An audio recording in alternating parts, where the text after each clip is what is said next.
This is Maurice Jones-Drew, and you're listening to the What's Bruin Show. 1, 2, 3, 4, 5, 6, 7, 8, UCLA, fight. You're listening to the What's Bruin Show, part of the What's Bruin Show Network, with your hosts, Jake Merrifield, Bill Shirley, Jamaal Artis, and Mike Regalado, bringing you anything and everything UCLA sports. And now, it's time for the What's Bruin Show. And welcome to What's Bruin, a show about anything and everything Bruin sports. I am your freaking host during the bye week, Bill Shirley. Don't pity me, for God's sake. I know people think I'm stuck up, bad-tempered, but the truth is I've forgotten how to be nice. It's very true. Sometimes, Bill. Yeah. Sometimes. I mean, it's just, we're famous now, Jake. People recognize us. Yeah, occasionally. And when I say people recognize, I mean one every... In random places. Random. Hey, you are on that show. Guys, welcome to the What's Bruin Show, not the Symposium like Jake likes to call it. Symposium. It's part of the Hey, we're both drinking right now, Dick. It's I know. a symposium. It's literally a symposium. Well, there you go. Literally. The first time in a very long time I'm drinking, but it's part I know, of I'm so excited. the WBS network. It's one of many great shows on the Jake-inspired network. That's the What's Bruin Show, the West Coast Bias, Bare Minimum, and the UCLA B Team. You can always reach us on Twitter. You know all the tweets. I'm not going to give them all to you. Email whatsbruinshow@gmail.com to get a T-shirt that Jake has in here by the box load. And we're Not on for free. Actually, go to our merchandise site, Bill. Did I have an old header on there? Because I thought I had it to where you're going to get to the merchandise. Yeah, I have the merchandise, but it's lower than Well, that. don't tell them to send them a T-shirt when they email us when they can But go on Jake, the merchandise what are you site going to do and with buy all a those T-shirt. T-shirts? What are you going to do with all of them? I don't know. Collector's editions. When we're in our I think I need 20th year. another. I think I need another one. Go for it. So, anyways, you can reach us on the alt-right network, which is Substacks. That's whatsbruin.substack.com. Jake loves that network for some odd really reason. do. You really do. And guess what? Jake has put us I'm on. way less alt-right than you. Yeah, Like, right. if we did a tabulation, you'd be way more alt-right I'm than me. not You alt-right. absolutely are. I'm so not alt-right.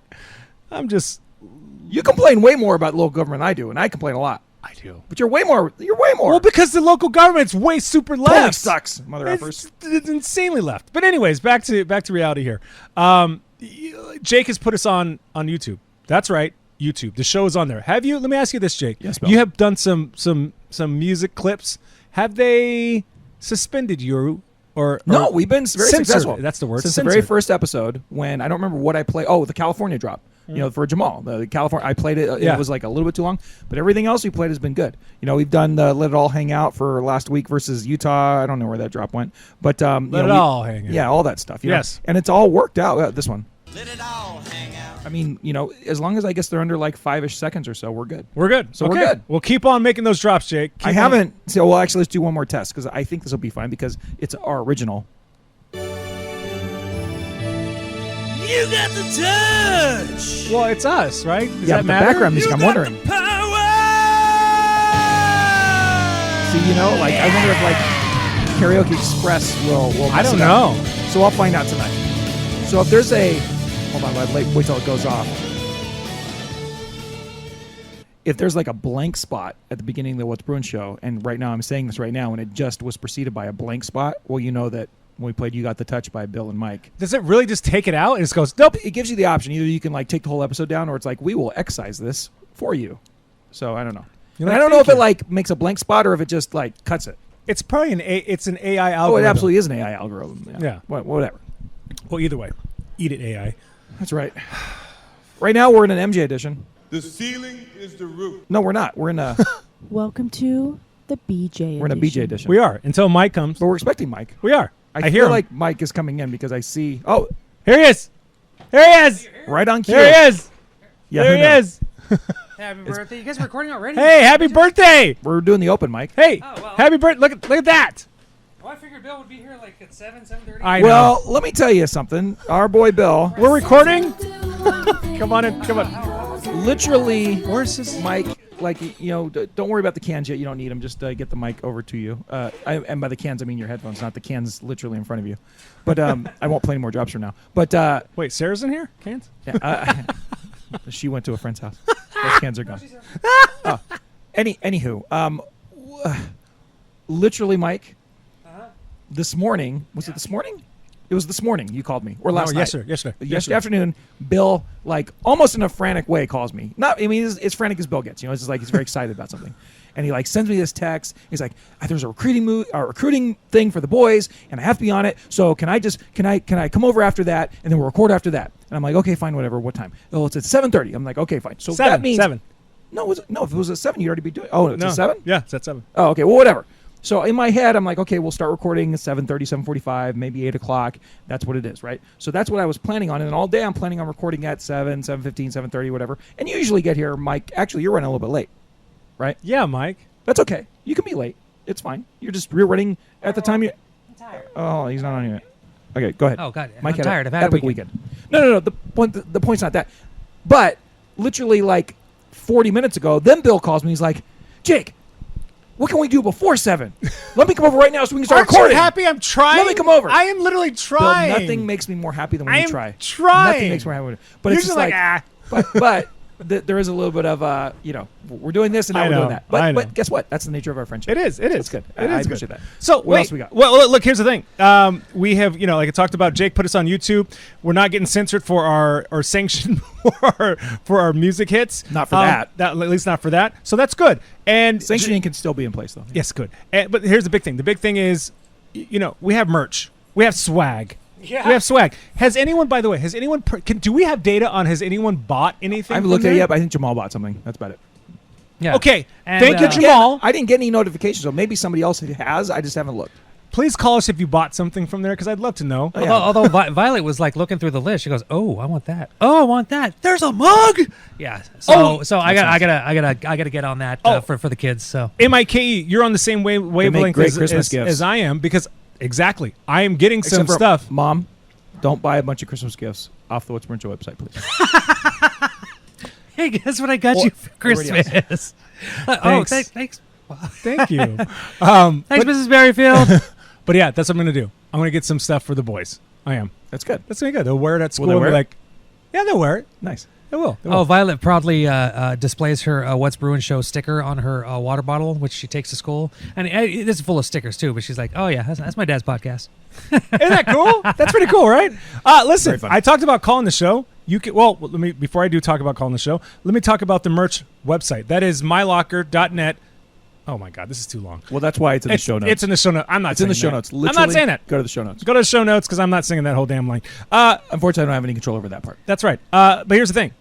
You can call us when you get a shirt or a mug or whatever, and you can just call us just to vent. Just to vent about anything good or bad happening in Bruin world. That number is 805-399. 4WBS. Suck it, Raina Troy. Suck it. Suck it. There you go. Thanks So, a lot, by the way, Raina Troy, for that Colorado game. That's great. Like, you could have blown him out, and then we'd be like, whatever, SC You know still what? looks good. Or or you could have lost, and then at least we're like, oh yeah, SC lost. But no, you did exactly the worst thing you do. You not only won, but then you also enabled Colorado fans to the nth degree again. The most obnoxious fan base in the Pac-12 this year. yeah, okay. And then on top of that, it gave me hope. We'll talk about it during the Trojan week, the rivalry week, but Yeah. oh my God. I feel like we have a shot. We have a better shot. We have a better shot against them than we did against Utah. I really do feel that way. I really do. We'll talk about it later. We have a few weeks until we get there. We'll put a pin in that. We're going to put a pin, a big ass blue pin in that. So let's get on to the bro-affiliated headlines with Mike. Actually, I don't know if there are any headlines. Are there headlines, Mike? Oh, are there? Nah. There's no bro affiliate heads, but Bill, while we're sitting here before you go to your meeting, you missed last week. What'd you think of the old Utah game? Oh my God. It's depressing because I was like, that could have been UCLA. That could have been UCLA. Turning point. Could have been. Oh my God. It was like, UCLA was so close. It was so close on that one. All I needed to do was just catch one freaking ball, throw one decent pass, not overthrow. And it just could have been tied. It could have gone into overtime, and who knows what had happened. After seeing what Oregon State did, it was a couple things. Utah's offense is just dead on arrival, DOA. The defense, though, is stout. I mean, really is a good defense, and they're putting their heart out there, but it's just not enough. And Oregon just made them look a little. Oregon State. Did I say Oregon? Sorry. Yeah. Oregon State. Yeah. The Beavs made them look a little Nice beaver. Exactly. A little undermanned and underwhelmed at that point. So so for anything, the strongest emotion was a little depressed because UCLA could have done the same thing against Utah. That was pretty brutal. And so now it scares me. So it's depressed against Utah, and now it scares me more for Oregon when UCLA goes up to Oregon State. What happens up there? Yeah, and I do want to talk about that a little bit later. Like, how much of a must-win game is this Washington State game? Oh my God! Put a pin in it for now. Yes, but I want to get to that because I really do think it is a must-win game. Blue 32, Blue 32, California, California, hood, football. All right, Mikey. So Bill is off doing a Zoom meeting, trying to get his boys recruited to some wonderful school for free. And good luck to him and all that. But, Mikey, let's start talking about coming out of this bye week. We spent 2 weeks, by the time the game starts this Saturday, we'll have spent 2 weeks in bye week loss purgatory. Uh-huh. The Bruins, started with such promise, although they didn't really play nobody in the non-con, but they look so good. Offense looks so great. Dante Moore looks so awesome, super freshman. And the defense just absolutely stifling, unbelievably good. And by the way, they're still that way. Like, your number one defense in the Pac-12. Yeah. Has anybody allowed less points in the Pac-12 so far this year?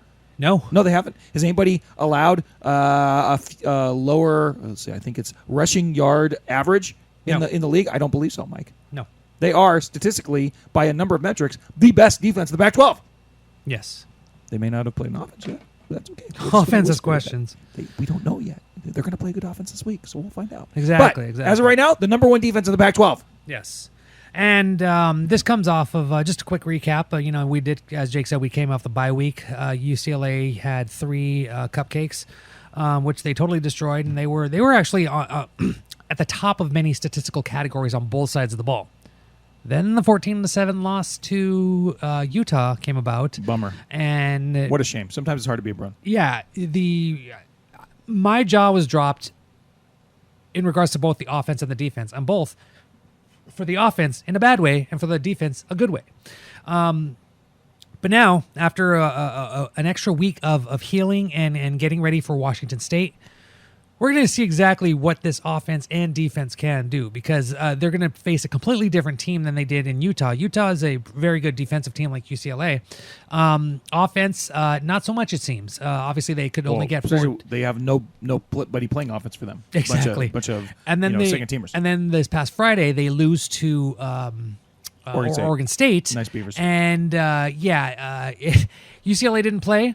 But it seemed to be doom and gloom for UCLA fans because it's like, oh, well, if they're losing to Oregon State, which is really funny to me because it's like they lost. Utah lost the exact same game that UCLA lost, and it was on the road. So it's like, gee whiz, it kind of happened how we'd expect it, right? Yeah. Utah is a little offensively challenged because their starting quarterback is out and their best tight end is out, and they lose, and their best running back is out, right?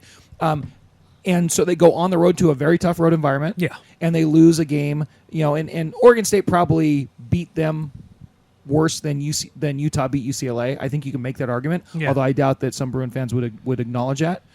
The bottom line is that Utah was a flawed team because they're missing all the starters and they go into a tough road environment and they get beat up just like UCLA did. And the mitigating factor, of course, with UCLA is it's the first game for Dante Moore as a freshman. It's the first real tough road environment for this for all of these new parts for the Bruins. It looked really good in the first 3 games, but had a rough time on the road, right? Yeah. And even so, they lost the game pretty much because they threw the pick 6 early and they just couldn't capitalize on any of their opportunities down the road. But when I look back at that UCLA Utah game from 2 weeks or from a week and a half ago, it was a 50-50 game and the Bruins ended up short. And sometimes people have been characterizing it as less than that, as less than the 50-50 game. But like I said, go back to the win probabilities from Connolly or whatever, based on the stats after the game. They were like a 47.5 point loser in that game. And so the point being is, yeah, they lost a tough game. A month ago, we would have thought they were going to lose it anyway. They had an opportunity to win it, and they came up short. They failed their first test. But that doesn't mean there's a lot more tests coming down the pipe, right? Yeah. Down the pike. It's interesting because, do you say they failed it? Or, they failed it. They lost. They failed. Well, they lost, but I would say that they had a C average over it. But yeah, I guess so. For the defense after the They offense? did not do what was expected of them, and they actually came very close. And that was the thing. The offense sputtered. And the defense, which I thought was going to give up, a touchdown here or a touchdown there. Long drives by Utah stopped the Utes. I was like, what the hell's happening? And it was awesome because we didn't just hear about the guys that have been getting the accolades, like Muasau and Latu. We saw guys like Jalen Davies in the secondary, swatting balls away. Like, that is what's necessary. If for UCLA to go forward with a strong defense, they actually need more than one person, but they definitely need one, defensive back to step up and, just be a force, in the defensive backfield. Then you had someone like Kane Majano, who, love that guy. He's been with the program for so long, and to see him actually come out and make big plays, just throwing dudes out of bounds, absolutely what is needed. And then you have a few guys like the Murphys, Carl Jones, a few other of the linebackers starting to step up. You're starting to see this defense come together. And even though the naysayers are like, well, they didn't play anybody, you know what? They did a hell. I did an article last week during the bye week, not only comparing this year's stats to last year's stats, but this year's stats of the first 4 games to last year's stats of the first 4 games. They're definitely ahead of that. And you can argue that this 4-game stretch was a little bit harder, specifically because of Utah, because the first team UCLA played last year was Colorado, and they absolutely sucked last year. They were dreadful, yeah. And crappy non-conference schedule. The numbers were so much higher this year.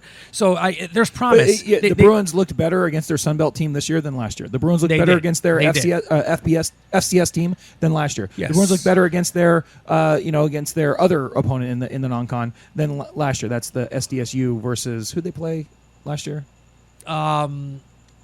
I'm blanking. I'll get it to you. But just overall, the numbers are showing that they are It doesn't matter. a freaking force to be reckoned with right now. Well, and it's just the eye test too, because last year they looked sloppy. There were some good games where they did some stuff, but they're a lot more solid and cohesive right now. I will say this, Mike, and I don't think the defense has to be the number 1 defense in the Pac-12 for the Bruins to be successful this year. No, all we wanted was them to be like middle of the road. Not crap. A little bit better, yeah. But I think they're better than that, right? And so I think the defense is definitely a plus this year. But and one of the things that I'm real happy about the defense this year is that they're creating tons of havoc. They're, I think, number 2 in the league in sacks per game, number 2 in the league in TFLs per game. Number 1, by the way, is it's Bowling Green. Yeah, they looked a hell of a lot better against SDSU than they did against Bowling Green, even though they blew out Bowling Green.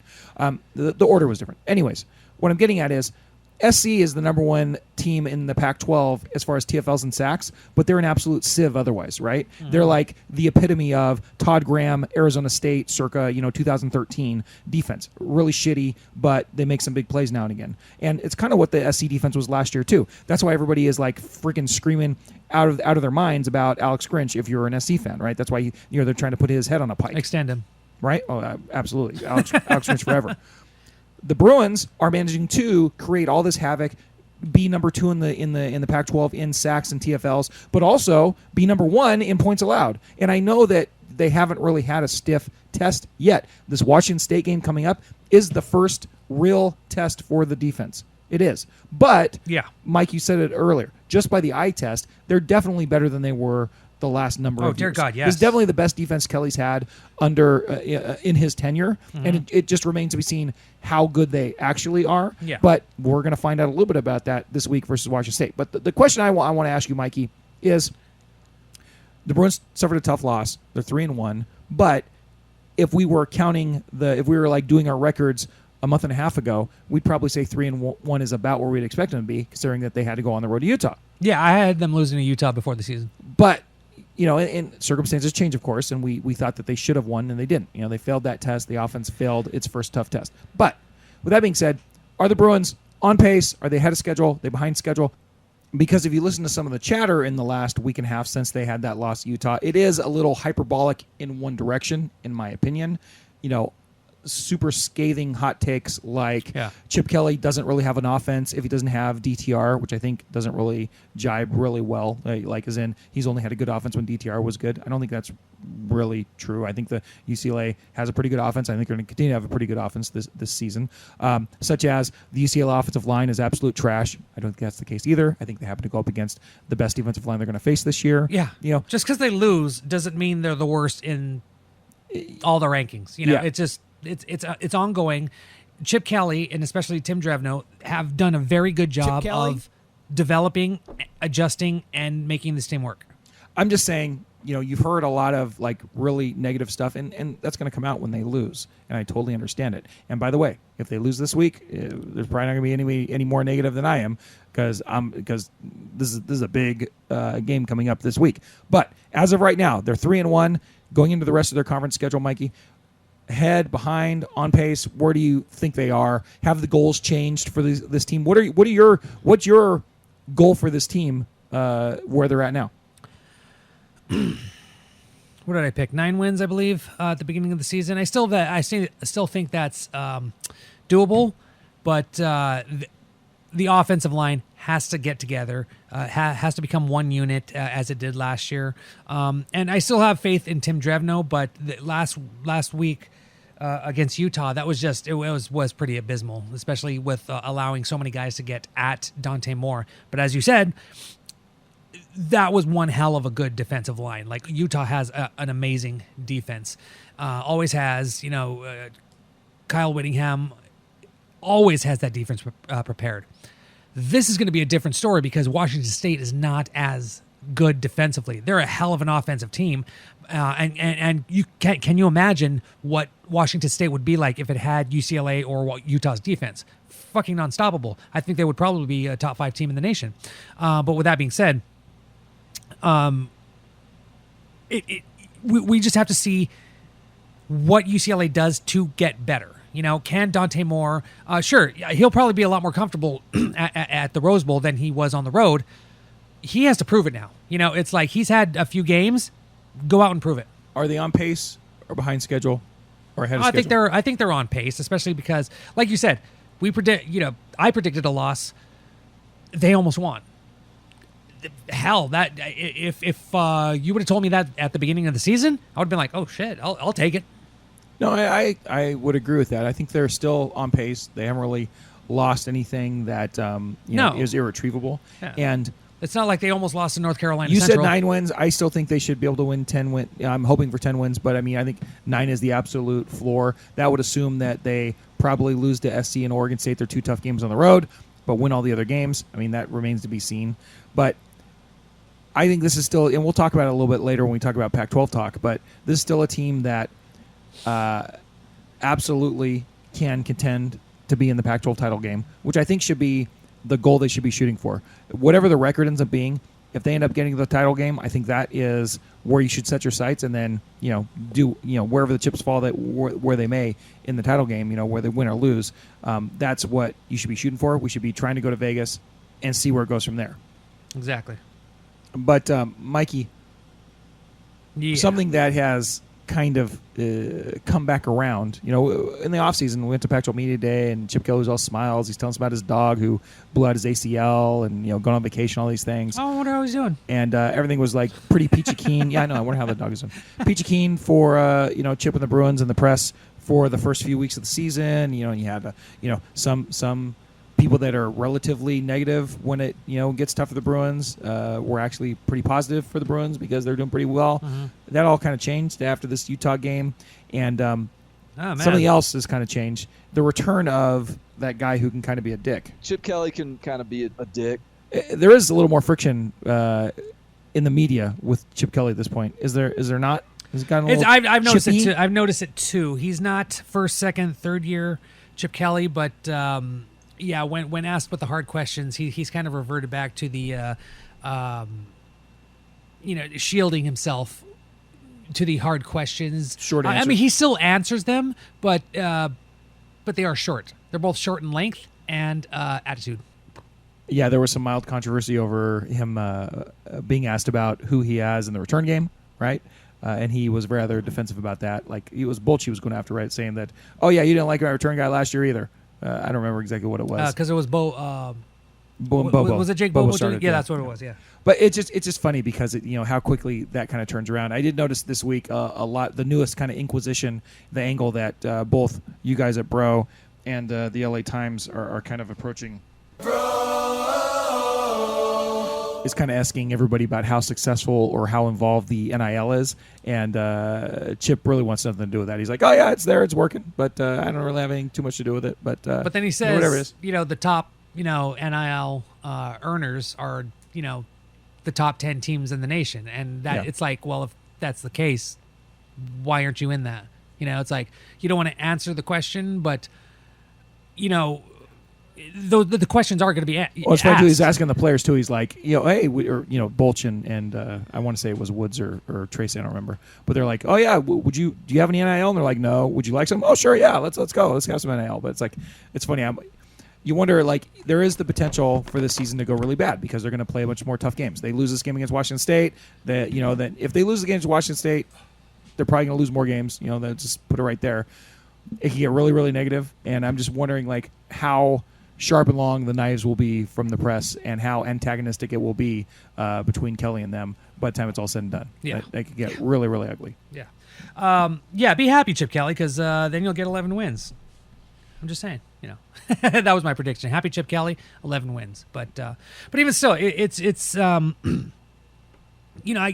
also, we've noticed that there's less and less time looking at practice, whereas, just hearing from other media, even from UCLA, like maybe 10 years ago, just media is allowed to watch, some media are allowed to watch practices, but they're just asked, don't report on anything, don't look at formation, don't report on how it formation, used to be for blah, blah, blah, UCLA, blah, blah, blah. as well as how it is for some teams across country. Just so that they can get a feel for what is happening, and then when it does happen or doesn't happen, that can be reported on. It's just everything's so secretive and close to the chest. And it's just like, wonder why, especially after the Utah game. It's like, well, the offense really didn't show anything. Maybe you want to hide what's going on with the defense, but what's. I don't think there's anything. It doesn't make a lot of sense. He doesn't have any goal that specific. It's just that he doesn't want to allow access to anything. That's what he's been since. It's not that he doesn't want to allow access. He doesn't want any information out at all, it seems. Well, that comes from allowing access, right? I mean, that's really what it is. Yeah. So it's not like, I don't think it's specific to the offense or defense. It's just he doesn't want to deal with it, and he doesn't want you guys watching practice, and and that's what it is. Yeah. Do you think we drink too much? No, we don't drink too much.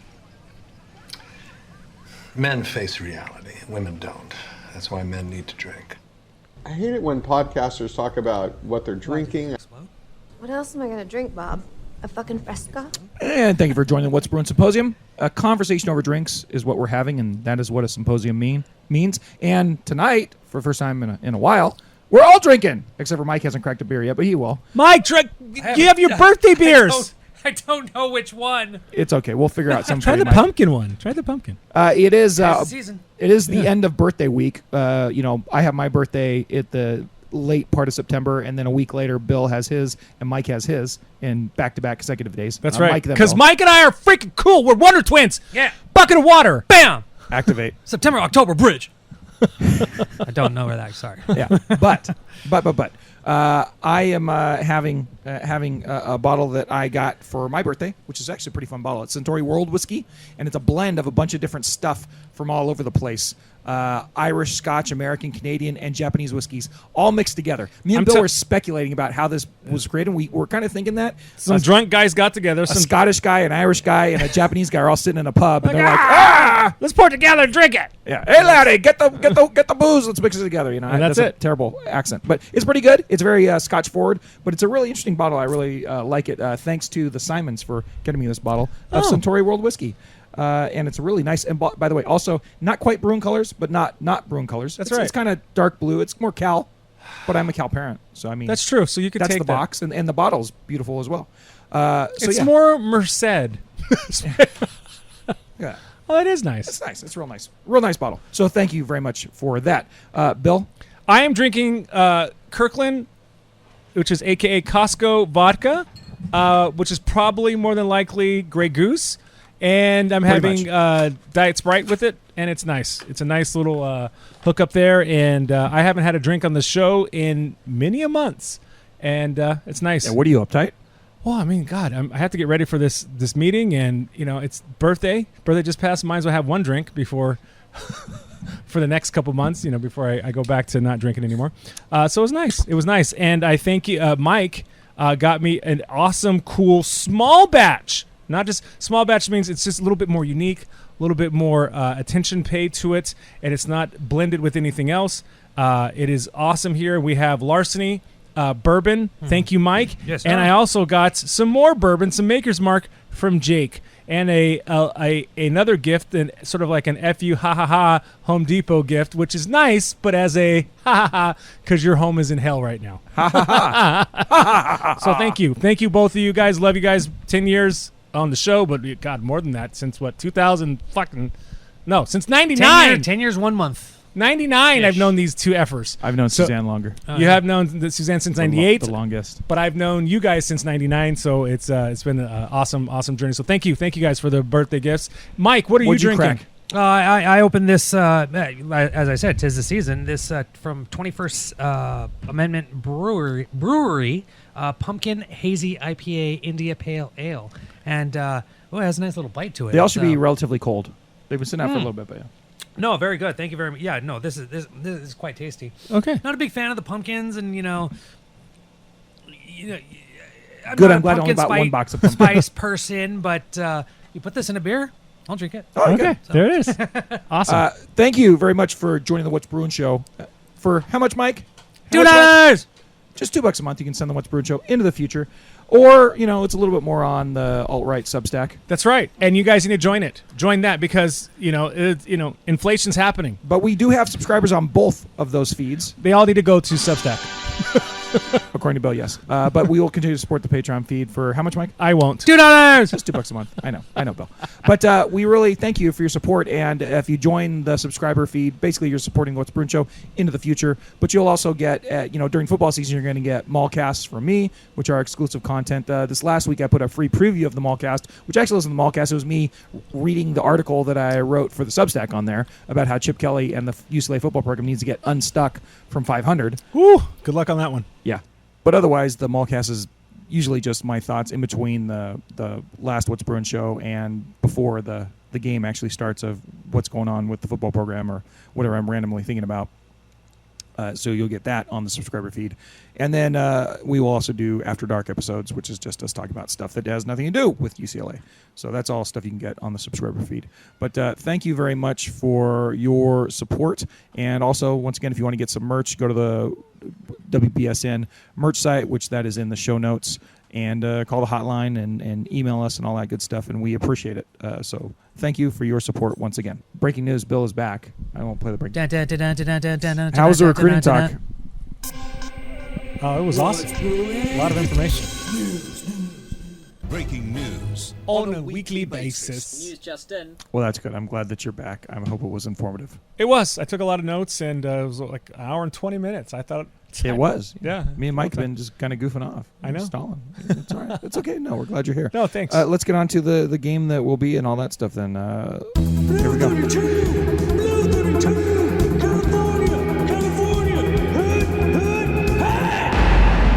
Football.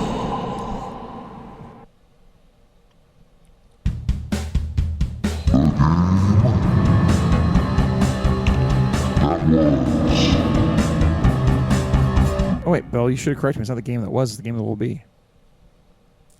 Thanks a lot, host. It's the game that will be.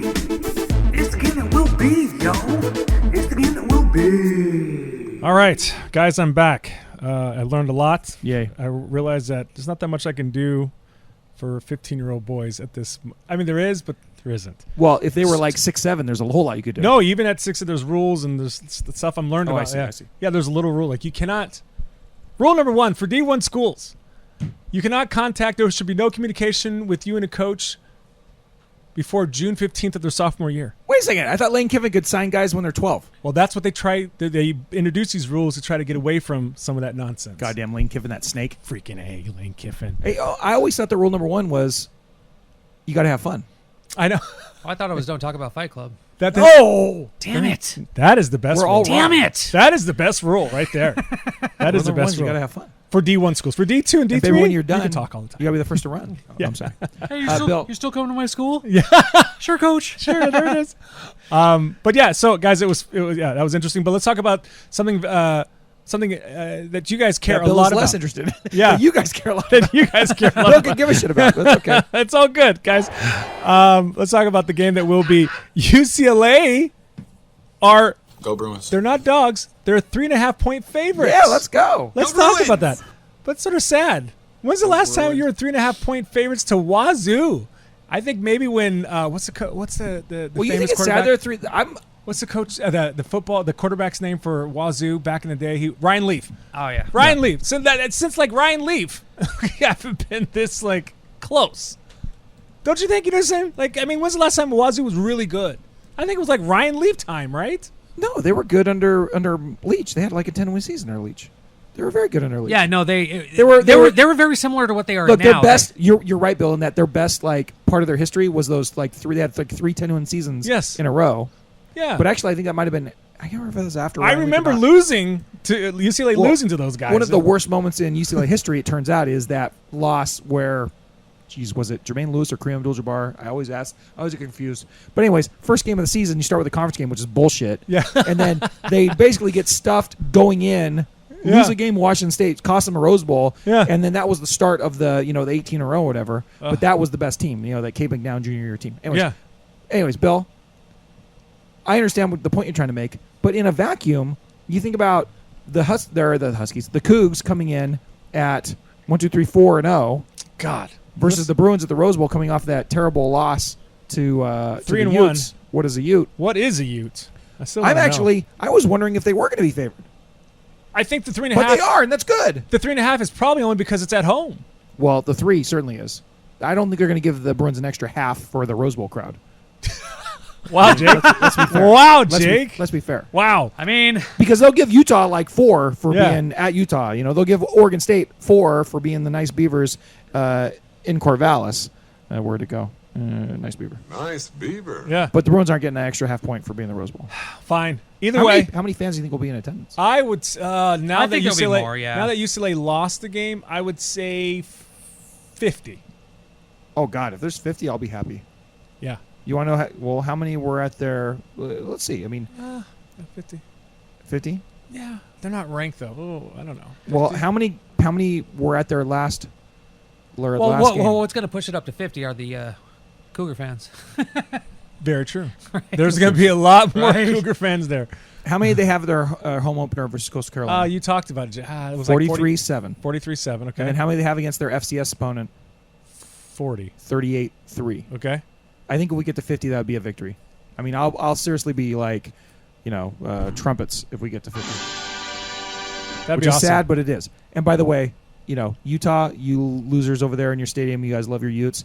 You only hold 52-9, and that's fine. Yeah. But if we got 52-9 at our stadium, we'd be like, happy, but it would still be mediocre. Yeah. Okay? Yeah. We can get more. Anyway, We could. I'm sorry. We could. No, it's all good. So it's Bill, the 3.5-point favorites, what else? And sort of sad. This is the last time UCLA will play. Could be. Wazoo for some time, not unless they meet in a bowl game or something else in the future. Which is crazy because it's the first time they played since 2015. I know. At the Rose Bowl. At the Rose Bowl. I just bit my tongue. Oh my god! but either way, Are you bleeding? I don't know. I hope not. But either way, it's let's cherish this last time. Jake, you're going to the game. Mike, you're going to the game. Yep. Okay. Bill, you're going to the game? I am not. I'm going to be in Ventura for my anniversary weekend. Wait, your anniversary weekend was last weekend. But I'm celebrating it this weekend. Why didn't you celebrate last weekend? Because I had on your other actual stuff. anniversary. We had other stuff to do. What'd you have to do? I don't know. Why are you just going to Ventura again? Why always go to Ventura? Because it's like Santa Barbara cheap. Santa Barbara Light. It's Santa Barbara Light. It really is. I love it. Same weather, half the price. Love it. All right. So listen, ESPN win predictor has UCLA win, at the probability of winning 66.4%. 66.4%. Over under. How does that make you feel, Bill? The 66 is not a very comforting number. If you got that on a school test, It's funny. I looked up these numbers. And I was pleased with these numbers, and Wow. you're looking at them the other way. I am. You're just expecting to come in and expecting to wallop Wazoo. Do you remember what happened last time the Bruins played Wazoo at the Rose Bowl? What happened, Jake? It wasn't good. That's when Leach was still alive, and that's when they did the. You know what they kept on doing? You guys remember this, Mike? Do you remember this? Yeah. Last time Leach was there, he kept on doing the line shift, and we kept on doing false starts. He kept on doing that line shift. Do you guys remember that? His defensive line would just move and shift, and we'd always go up. He did it like 4 or 5 times in that game. Yeah, it was terrible. Do you remember that? Okay, Yes. fine. That was just me. Either way, over under for this is 59. Bill Connolly is way better at this predicting stuff than ESPN. Bill Connolly has UCLA at 60% win percentage. Okay, score prediction: UCLA 29, Wazoo 25. Jake, I think it's going to be a different score than that. I think it's going to be higher than that, but that's just me. But before we get into all our predictions, let's get into trivia time with Jake. Now it's time for Jake's Trivia, brought to you by Jake, bringing you all the coolest trivia of UCLA football's opponent for this coming week. And now, Jake. Rattling on it. You're rattling it like every time you move it. That's because rattling? You refuse to have it on a stand. Where's the There's stand? a little bit of rattling. There's no stand. Well, I used to give you a stand, but now I don't because you don't use it. I asked for the headset, but I know. I've given up. Well, on and then that. you showed up to like a fourth of the Rock podcast. stars don't use stands, Jake. Come on now. That's true. It's all good. Here's It's a all good. stand. It's just 10 I years. literally 10 have a stand years. there. 10 years means shit. There's a stand. Well, yeah, for me and Mike, it's 10 years. For you, it's like 7.5. I don't even know if it's in 7.5. All right, Bill's putting his thing in a stand, and I apologize for all the noise. There it is. That's a good job, Bill. Click it in. I didn't stick it in there. You gotta stick it. Come on, Bill. You should be better at this. Dare. You got twins. There you go. All right, here we go. It's in there. But now you have to destabilize it. Stop messing with it. No, I can't do that. All right, so let's talk about this, Jake. It's trivia time. Give us our questions. All right, I have a few trivia questions for you, but they're on another screen, so I'm pulling them up right now. Do any have to do with a certain Washington State podcast? Maybe. What happened? Oh, Did you? I sent you the text earlier. Bill doesn't read. We'll get text. into it. We'll no, get I into read it. text. If it's social media, I don't think I don't have access to it. No, we'll get to that. That's the finale of the trivia. Okay. But first is number one, it's the last time we're going to be playing Washington State as a conference opponent, at least for the near future. So I want to reset. Remember you. Thank you. I used to have that on the board. That's but great. Thanks, Mike. I appreciate that. Copyright. Sarah McLaughlin. I turned it off. Anyways, resetting some basic Washington State trivia. They play up there in Pullman, and often that's alternately referred to as up on the Palouse. What exactly beautiful. It is beautiful. What is the Palouse, though? Somebody tell me what the Palouse is. Damn it! Someone. Is it My mother-in-law. Oh, sorry. My it a pla- stepmom lives there. It's a plateau, right?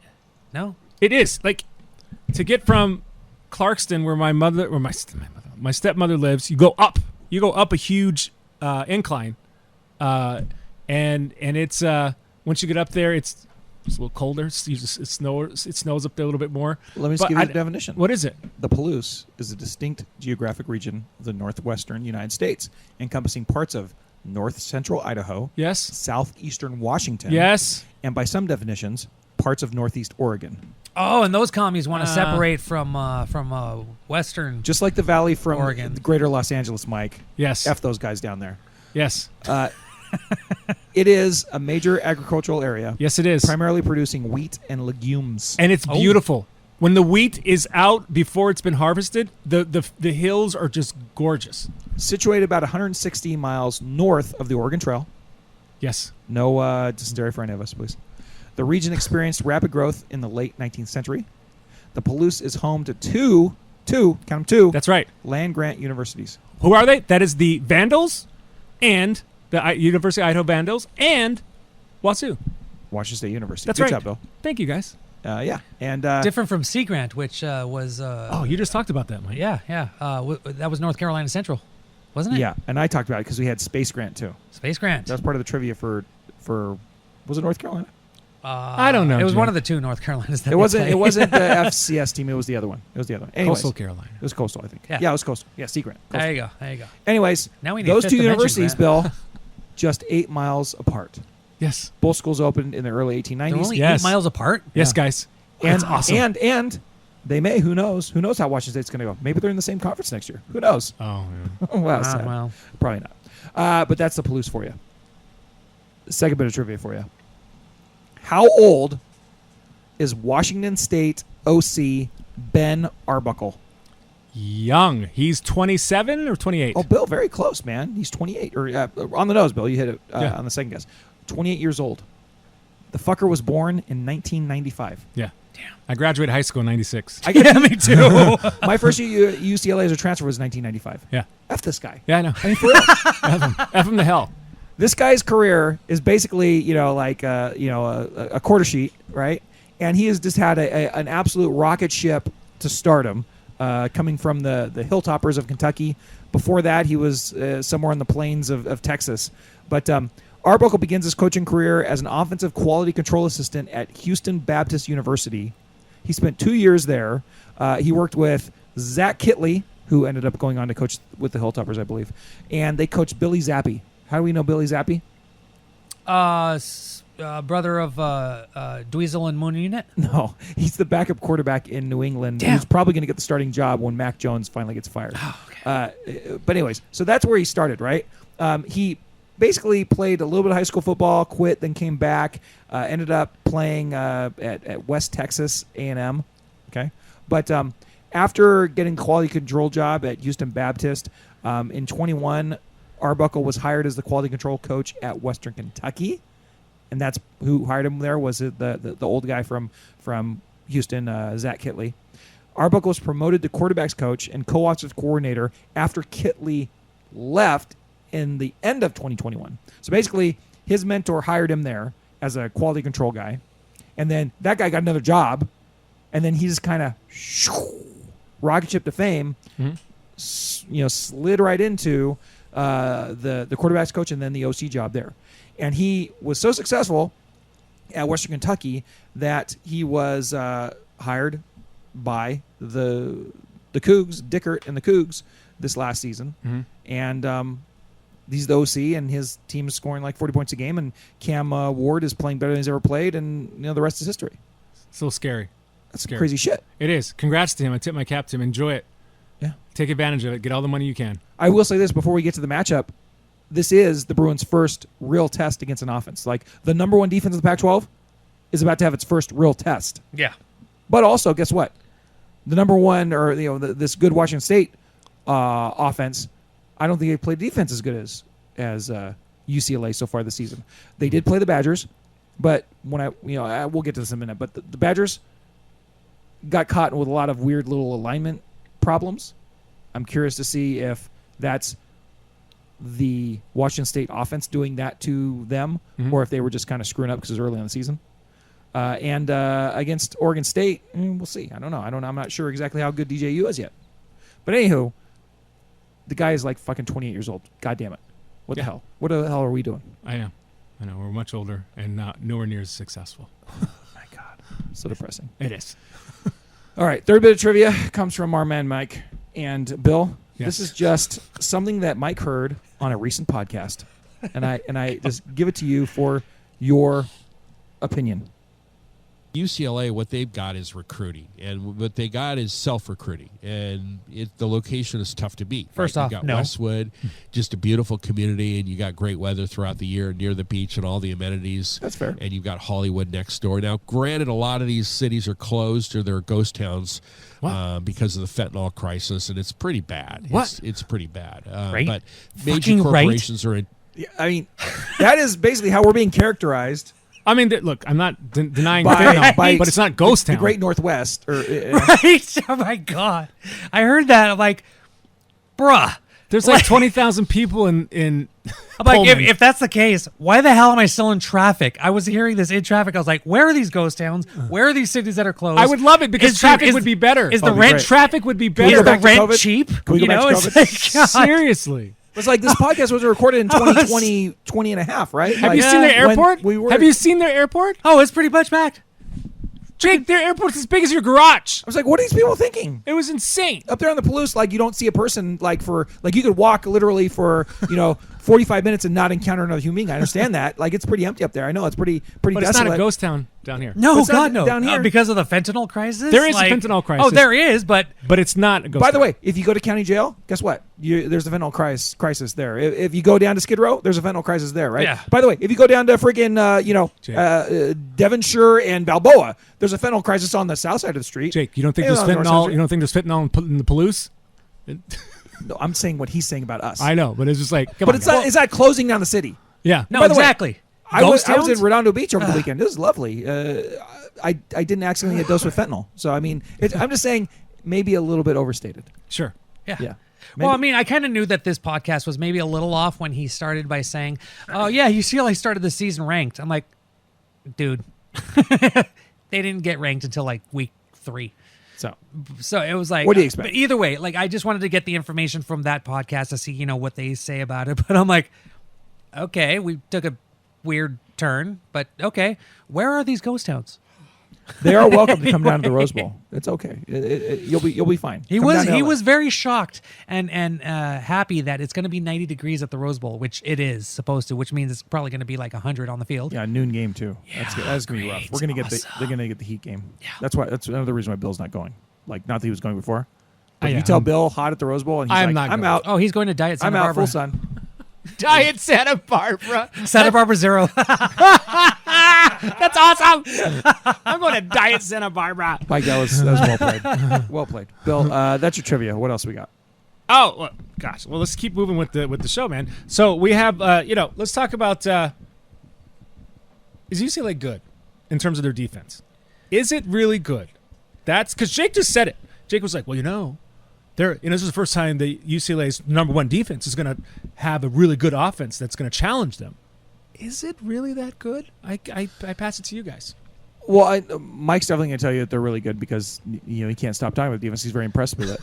What I would say is, this is one of those things where it's like this is a referendum that could be coming out of this game, right? It's like if the defense struggles mightily and look completely opposite of what they have looked so far in the season, then it's like, oh, they're pretenders. But if they play well against Washington State, then I think we can definitively say, well, what is well? They are pretty darn good. What about if they play well and lose? Well, are they not going to? Well, I mean, they play. Yeah, if it's like Utah, then yeah. If they Then allow 14 points, only 7 allowed to Washington Yeah. State, I think we're still going to be saying, oh yeah, the defense is good. It's too bad the offense sucks, right? Okay, all right. It's like if they, if they're shutting down Washington State to a degree, and they lose because of whatever bad offensive player, special teams, or field position, or whatever like that. Yeah, but that's something that. This is, the first real test for the UCLA offense was last week, and against Utah at Utah, and they failed miserably. Right? Mm-hmm. They're going to have. I think the Bruin offense gets well this week because Washington State's defense is not nearly as good, but in the same way, this is the first real test for the defense, and so I'm looking forward to that. We'll know something more concrete about it, right? Right, Mike? Don't you think? Yeah, definitely, because.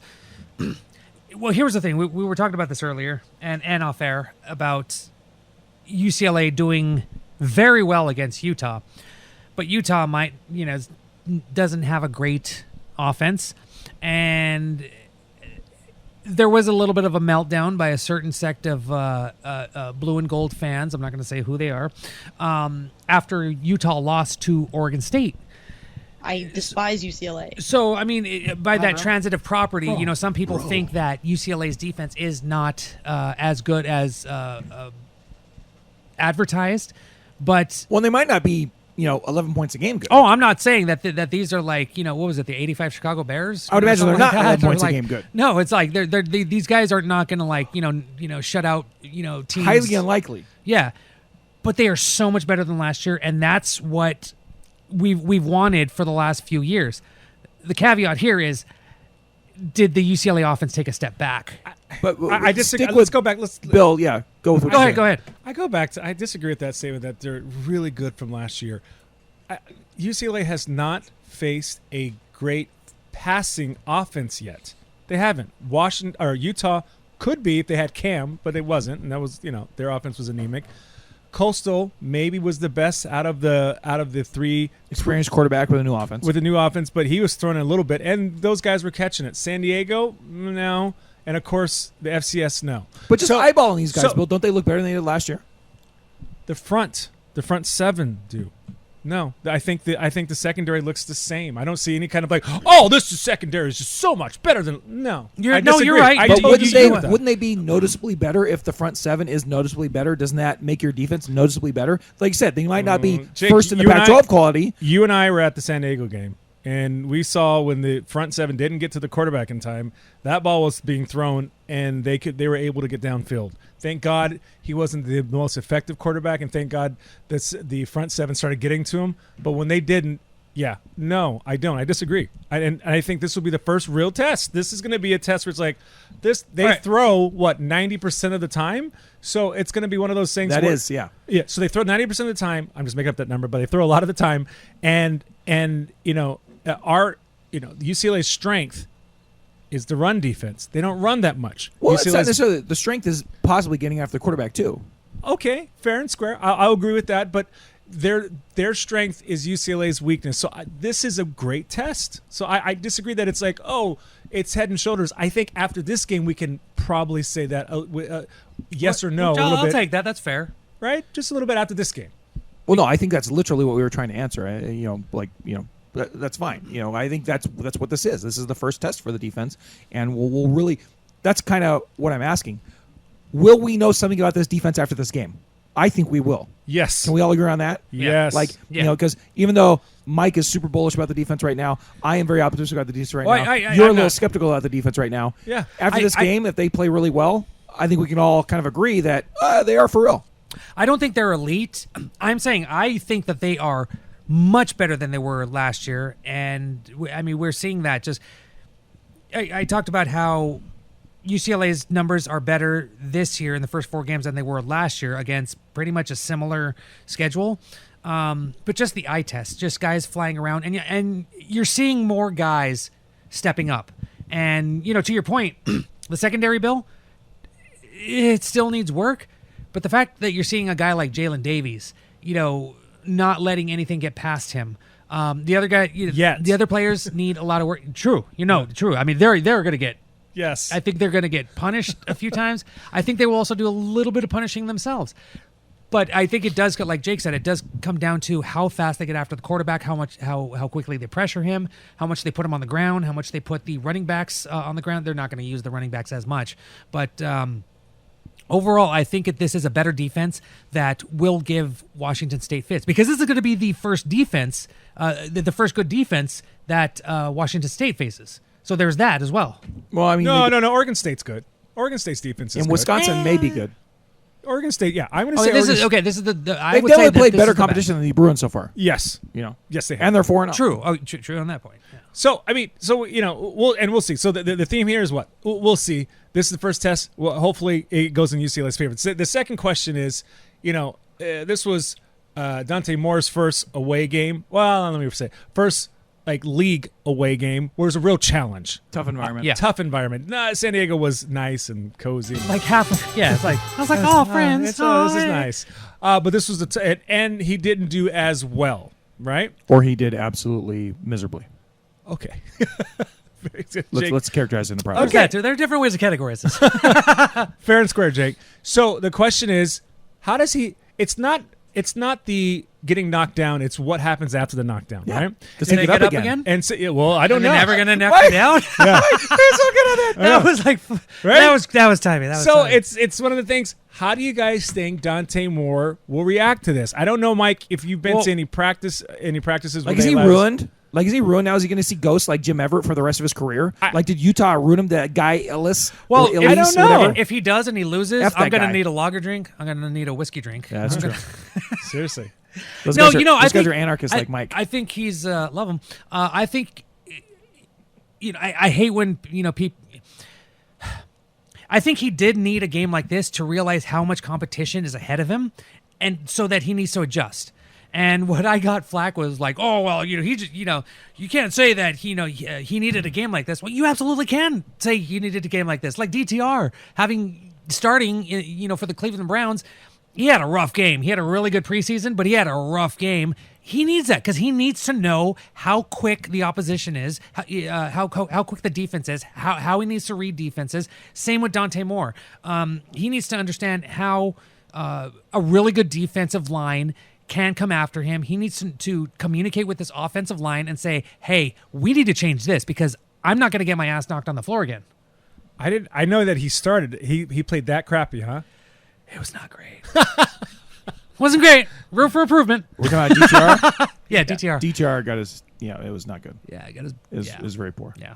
If I had to drop it here at DTI, just fumble the ball again, I'd play. Oh, did he fumble? No, he threw a bunch of picks. 3 interceptions. Our boy. But I mean, come on. That's normal DTR though. Come on. Hey, if it's That's normal Cleveland DTR, Browns. if his career carries this, if the career carries the same arc that he had at UCLA, he'll be, all 3 pro years from in now. a few years. 3 years from now, he's Hey, going to be. let's stay on And target. he gets more than 5 Can we years. stay on so target? in 8 years, he's going to be a champion. Can we stay I'm on just target? saying. Can we stay on target? All right, Yeah. fine. Really, my question is, and Bill, you brought it up. You get knocked down. Will he get up again? All that stuff. That was a really rough game against Utah. Those damn Utes. What is a Ute? What is a Ute, right? But What is a Ute?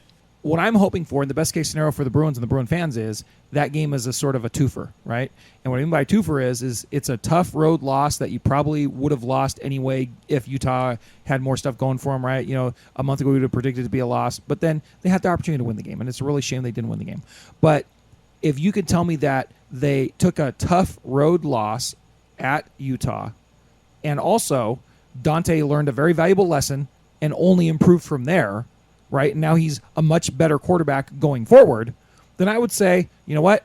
It sucks to lose, but it's a productive loss, right? Yeah. Yeah. And I would love that. That's fine. I'll take that all day, Jake. And if that's as bad as Dante Moore plays all year, then I think that is an absolute tremendous victory for the Bruins in that respect, right? So I'm hoping that the circumstances are it ends up being a 2-for loss, and we not only got a horrible road loss out of the way, but we also got some of Moore's kind of rookie foibles out of the way as well. And then he goes up from here. Now, facing this particular defense, I think, is a good way for him to get well. Because I think Washington State is not a terrible, terrible defense.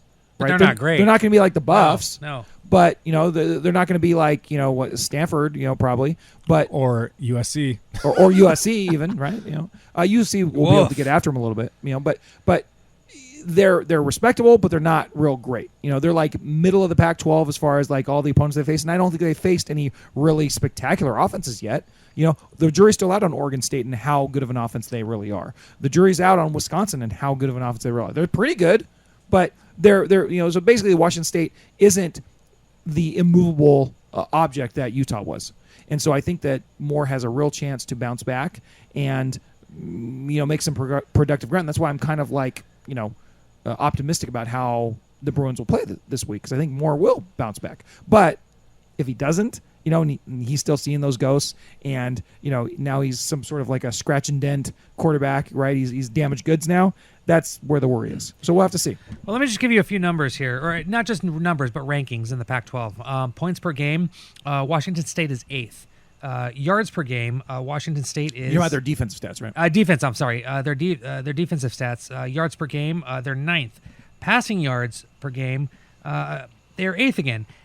Rushing, and yeah, this is going to be, this might hurt them. They're 8th. So they're not the worst, but they're not great either. That is definitely not their strength. So UCLA definitely has a chance to do some things against this defense, and I'm very certain that Chip Kelly and the rest of the offensive Chip Kelly,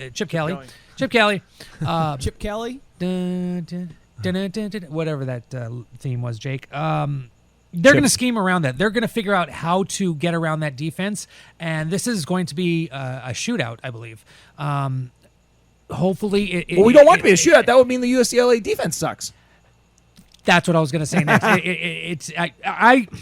No matter how good UCLA's defense is, they're going to give up some plays against this really, really potent Cougar offense, and that's that hot Cougar offense. Yeah, exactly. And I honestly think that this game will come down to how the defense will stop Washington State, not just from scoring, save that drop, Jake, but from getting downfield. Can they get to Ward? Can they put him on the ground?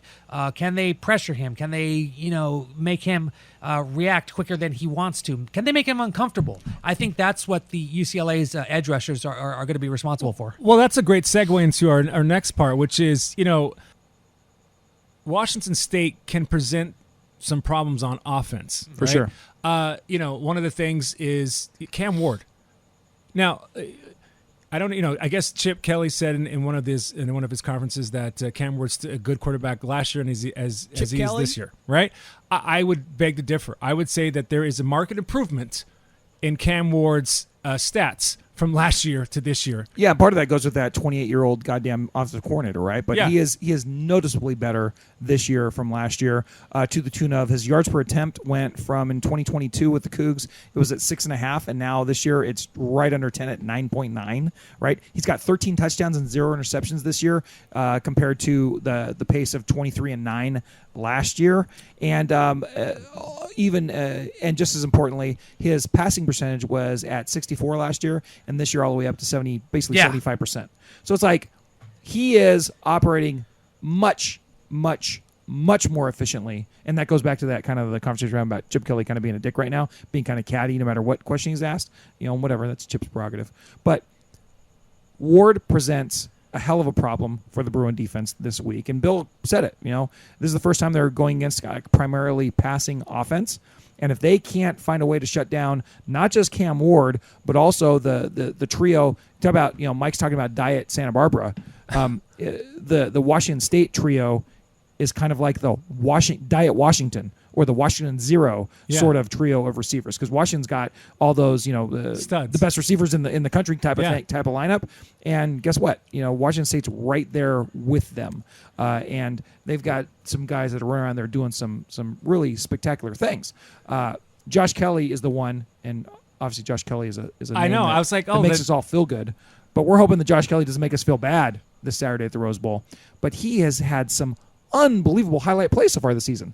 Like, he's making one-handed catches, all over the place. Against Oregon State, he had one where he's like just draped and he sticks his hand out and catches the ball and takes it in for a touchdown. It's unbelievable. He had one highlight play, I think it was against Wisconsin, but I think it was against Wisconsin and Oregon State. But Kelly gets a ball thrown to him about 10 yards up the field. He catches the ball, jukes one dude, and then runs into 4 defenders, does a pirouette. The defenders all run into each other like it's like Sport Goofy or something, right? And then he runs another 30 yards into the end zone for a touchdown. Like, Kelly is making some unbelievable highlights, and he's not even their best statistical receiver. They have Victor and Williams, right? Lincoln Victor and Kyle Williams. Lincoln Victor has more yards and more receptions, and Kyle Williams averages more per catch. So it's like they have 4 different dudes that have almost 20 catches. So Cam Ward and those receivers are going to present a big problem for the Bruins. Huge. The strength of their team certainly goes against what we still kind of perceive as probably the weakness of our defense. Right? Sure. What I will say is that it seems like from watching them against Wisconsin, watching them against Oregon State, they have gone downfield quite a bit, but there is a little bit of we're going to take what we can get kind of thing. So I think it is going to come down to, they'll nickel and dime it down the field, and then they'll take a shot kind of. Yeah. So they have a passing game that's an extension of the run game, and then they'll take shots. Yeah. Which, by the way, how's that any different than fucking what they were under Mike Leach, right? Yeah. It's kind of back to that. So it is kind of scary, because the last time Mike Leach, the Washington State Cougars were at the Rose Bowl with Mike Leach as the coach was the game where Josh Rosen won the game until he didn't. So rough. A minute. That was so Josh rough. Rosen takes the lead with a minute left, and then Washington State just boop, boop, boop, boop, boop, touchdown, score. Goodbye. Good night now. And we were very sad. Because UCLA cannot stop So the pass. I don't want another one of those goddamn games at the Rose Bowl. We need to beat the Cougs. Well, then that means UCLA's run game needs to be A1 since day one. It has to be. Oh, look at Bill. I know. But it has to be that way, guys, because you'll keep their offense on the sidelines by just running it down I the don't throat. think that's something we can expect, though, Bill. Because you know why? Why? Is Chip Kelly a dick? I would not be surprised if he's cool, peeps. The run game is super productive this game, but the part where I'm being a little skeptical is the keeping them on the sidelines, because even though the Bruins have the number 1 defense statistically in the Pac-12 right now, it is despite the fact that they have played more minutes on the field than any other team in the Pac-12, because UCLA is 130th in the country in time possession. They haven't even possessed the ball for 25 minutes a game. It's like 24-43 or something. So it's like, score. I don't know what to like. I don't know if we should expect the Bruins to play keep away from Washington State, because I don't know if that's in their character. It's like if they're going to have the ball, they're going to just be wildly productive. Well, think about this, and just hand the back over to WSU, right? So I don't know. It's weird. Are they going to be able to control the clock a little bit more? Because, for example, do they even want to? Has anybody ever asked? I don't think Chip Kelly values time possession at all. So it's like, that's what I'm saying, Bill, is that it feels like when the Bruins are firing on cylinders, they're going to score fast, and so time possession is like an irrelevant thing for this team. Well, think about it this way: against North Carolina Central, they scored at will. Like, they were just like, we scored. Okay, one, 2, 3 plays, we're done. Against Utah, didn't even have a chance because they were actually stopped. In this game, had where chances. They did. They blew a bunch of scoring opportunities. They blew them, guys. They did drop the touchdown, and he overthrew a couple of touchdowns. But I mean, no, like as Bill said that, I was like, that is a good point. If you want to try to limit Washington State from getting on the field as much as possible, you got to possess the ball, even more. And how do you do that? One of the best ways is to run the clock, because it's, once you get tackled, that clock still runs.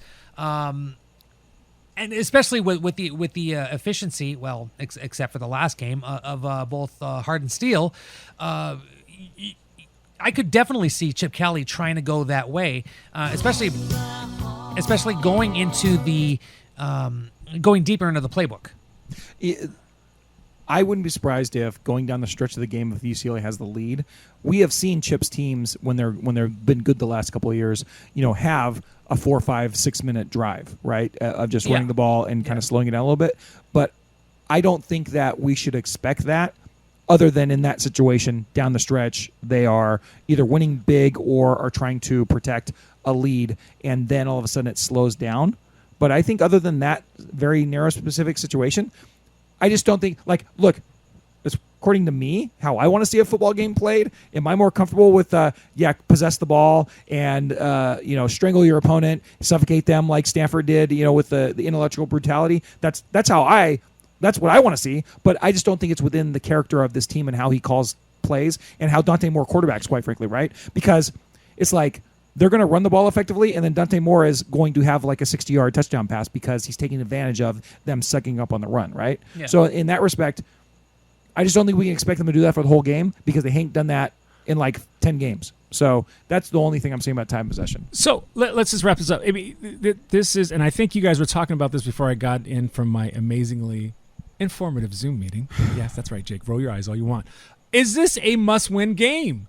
I'm sure you probably answered it. What do you think, Bill? I'm going to say hell yeah, because if you look at it from this standpoint, UCLA could really, without going off the ledge here, could go 3-3 if they don't win this game. Meaning, I think you could say they're probably going to go 3-3 if they don't win this game. Yes, because if they don't win this game, then we're really going to be very pessimistic about them winning on the road in Corvallis. Yes. So if they win the game, then it's we're like, I don't know. So that's a good point. And wait, do they play this week? I don't think Oregon State plays this week, but that is a good point too. It's Oregon State plays against Cal this weekend. If they struggle a little bit against Cal, I could see UCLA wins. I could see fans saying, "Oh, we can go in there, we can defeat Oregon State." If UCLA loses and Oregon State blows out Cal, forget it. Just bomb the message boards. It's just going to be ugly, and it's going to be. And aside from what the fans say, I think that the mental aspect of it is going to be really hard for the team to get over because, again, you're going into another hostile environment against a ranked team, a good ranked team, and there's not going to be a lot of hope, a lot of hopeful Bruins going into that game. So you have to, not only, I was going to say you have to make a statement, but if you win, that is the statement. Certainly. And by the way, Washington's 13th right now in the country? Yes. Like you beat Washington State, I should say. You beat Washington State, and now all of a sudden you're going to be back in the top 25, and you're going to have probably the Beavs will beat Cal. Unfortunately, go Bears, but unfortunately, that's probably what's going to happen. And then you end up having a top 25 matchup then in Corvallis. Mm-hmm. And once again, that will be the next big road test. We're going to talk about it with Jamaal a little bit later as far as the contenders in the Pac-12 and how important protecting your house is kind of in these matchups because there's so many of these tough road games. But Bill said it right then and there. The reason this is a must-win game is just because the context of the season, the next game, you're going to have no faith in the Bruins if you don't win this home game against the Cougs. Exactly. But if you beat the Cougs, and all of a sudden, hey, things are kind of looking up then again. So it really is such a dramatic swing. Guys, I put a article up on the podcast feed, but I also wrote it on the Substack. And just basically it was talking about Chip Kelly kind of being stuck at 500 in the last, basically year or so. Because after starting the season in such great fashion last year, he finally got to 500 as a program. But then since then, he's 4-4. And you think about the 4-4, four of those four losses, two of them were very explainable losses. The one to SC where they had a chance to win on the final drive. And I think the other explainable loss is the last one they had against Utah. Where in a vacuum, you're not looking at loss as a horrible loss given the circumstances. Freshman quarterback on the road, you lose 14-7, you threw a pick six on the first thing. But the two horrible losses were the Pitt game, that stupid bowl game that, basically cost you the chance to have a 10-win season, and then the Arizona game on the at the Rose Bowl, right?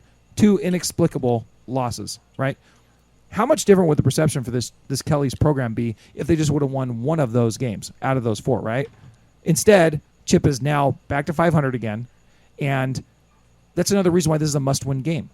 If he loses this game to Washington State, now all of a sudden he's under 500 again, and then you're going to Corvallis to, probably lose another game. Now you're 2 games under 500, and it's where are we at with Chip Kelly here, right?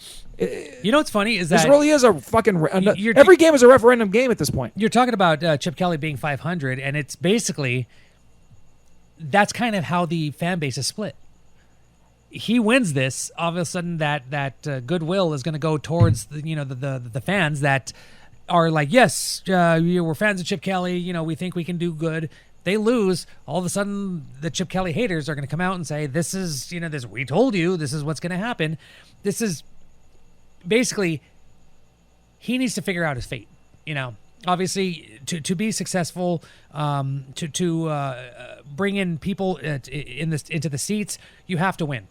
And obviously, if a coach doesn't, he's not only going to get fired, but there's not going to be a lot of interest in the program.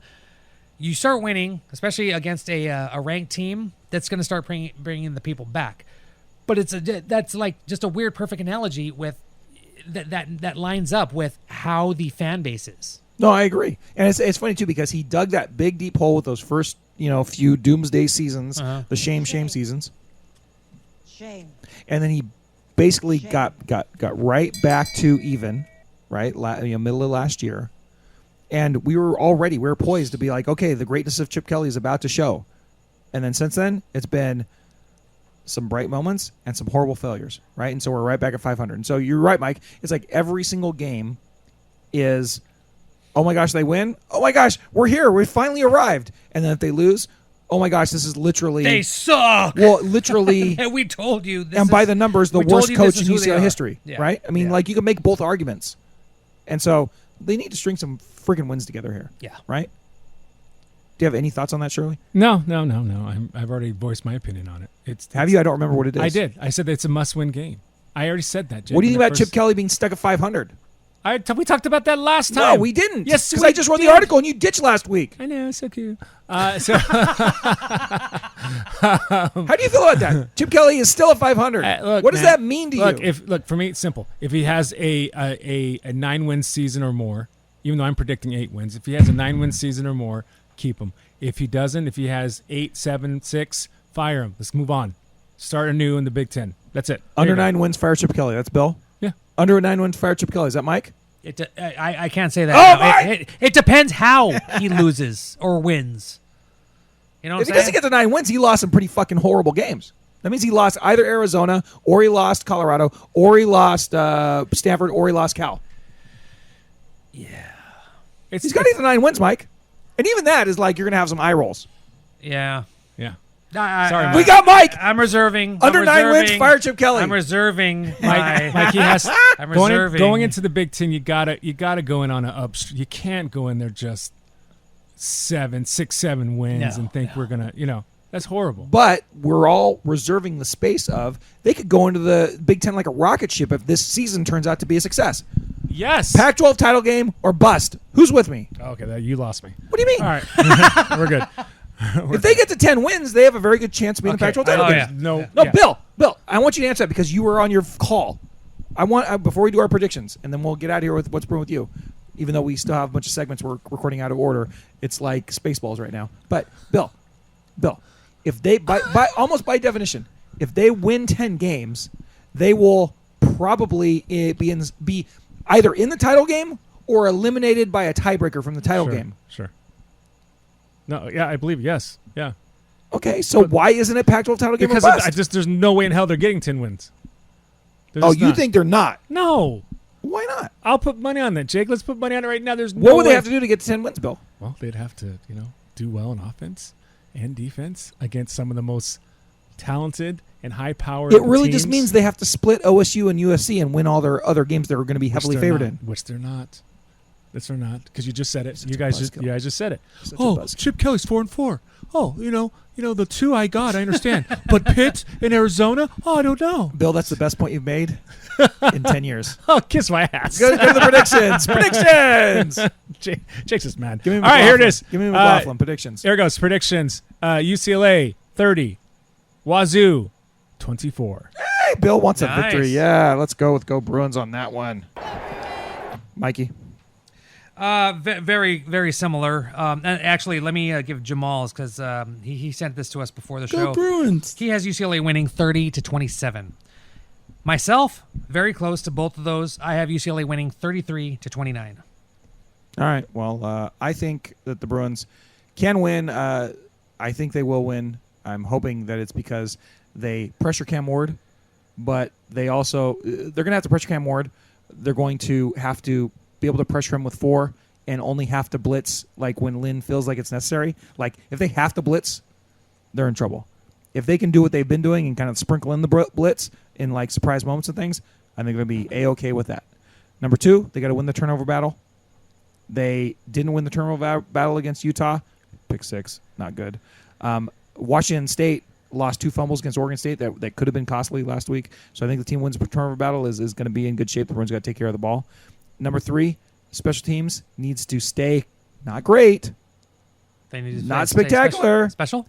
No, even if they're just unspecial, they're just not special in a good way or not special in a bad way. Just don't Just suck. be competent, right? So far, they're 3 for 3 in field goals on the season, which is pretty good, 100%. But they haven't really kicked the ball that much. So far, they haven't had a punt return for 20 yards plus or a kick return for 30 yards plus allowed. That's what they need to do, okay? They need to keep just being kind of normal on special teams, and I think that will end up being okay. Bruins win 31-17. Let's go. Wow. God, Nice. You're smoking. Screw you. Smoking. Let me call this table, Bill. Hansel, have you been smoking peyote for the last 3 straight days? I love Zoolander. Guys, let's get to our favorite part of the show. No, Bill, it's out of order. You're spaceballing us right now. No. We just need to end the segment so that I can cut, I did. It's all insert done. all the stuff with Jamaal, and then I'll come back, and then I'm going to say, hey, Bill, get to what's brewing with you. Okay, here's Pac-12 talk with Jamaal. No. That's it. I don't know. Then we're gone. I know. I gotta plug stuff in. So. Oh God. Why are you making things so hard? Because I just it's the what's Bill's brewing gotta time. go. I do. All right, stop.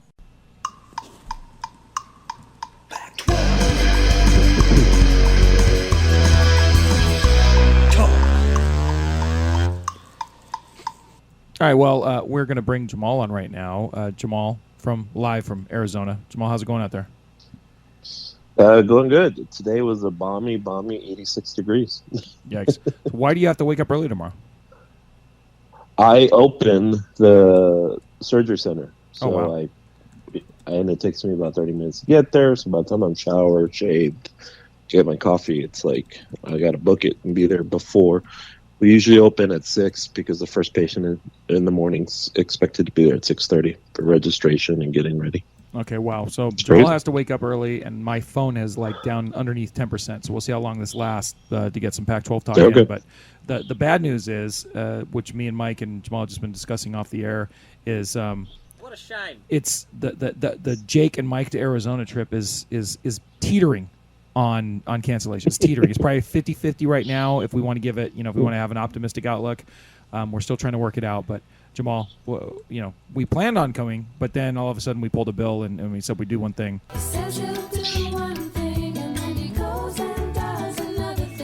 Although we're not totally committed to that yet. I still have a hotel reservation. I will tell you that. I took that positive step. Oh. But Okay. But we'll see. Hopefully we'll see you. But I don't know. We'll have to see. Jamaal, your wonderful Go Bears, the Berkeley Bears, they got a win this week. It's pretty awesome. Yeah, pulled one out of their ass. Beat those Sun Devils, forks down. That was pretty awesome. Yeah. So I mean, how are you feeling about that, man? I'm just glad they got the win. After getting their butts handed to them in their opener of the Pac-12, they got another tough game this week, Oregon State, and then Utah, and then USC. I mean, it's just endless and endless. I mean, it feels like that they kind of really needed that, or it was going to be a very bleak Pac-12 season.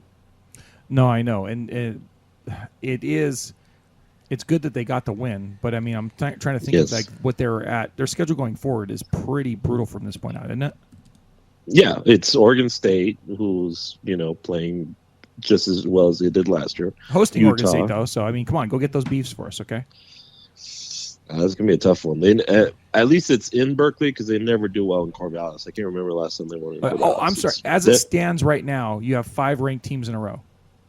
You got the Beavs, then you got the Utes at the Utes, then you got the Trojans, then you got at the Ducks, then you got Wazoo. So now, who knows if all those teams will be ranked by then? But that is kind of, and then by the way, then you have the big game, and then they have big game, and then you have UCLA. So UCLA, yikes! Yeah, that's yes. See what I mean? So, if they hadn't beaten Arizona State, it would have been. It's looking like a pretty bleak. I mean, at this point, you can honestly say they shouldn't be favored until they get to the Stanford game. Yeah, man. I mean, and then that's it. They're probably going to be only favored in that game, and so I mean, yeah, and that. Bowl eligibility is not likely for the Bears at this point. Yeah, it's going to be. They need 3 more wins. I don't know if they're going to find them, but we'll see. Stranger things have happened. That Auburn win sure would have been nice. Yeah, I know. Oh, Lord have mercy. All right. Yeah. Well, but I guess one of the good things about this game is at least they were healthy, right? Jaden Ott came back. What's his name? Justin Wilcox after the game, or at least at practice, I think yesterday said that there's still a quarterback competition between Sam Jackson, the 5th, and the other guy. Let's call him backup number 1. Yeah.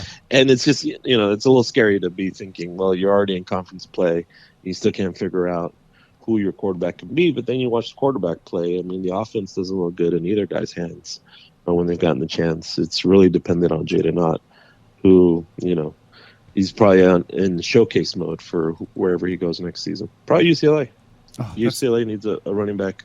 That is just a brutal thought, Jamaal, and I welcome it. Number 1, but it is a brutal thought, and I can't wish that upon my Bears.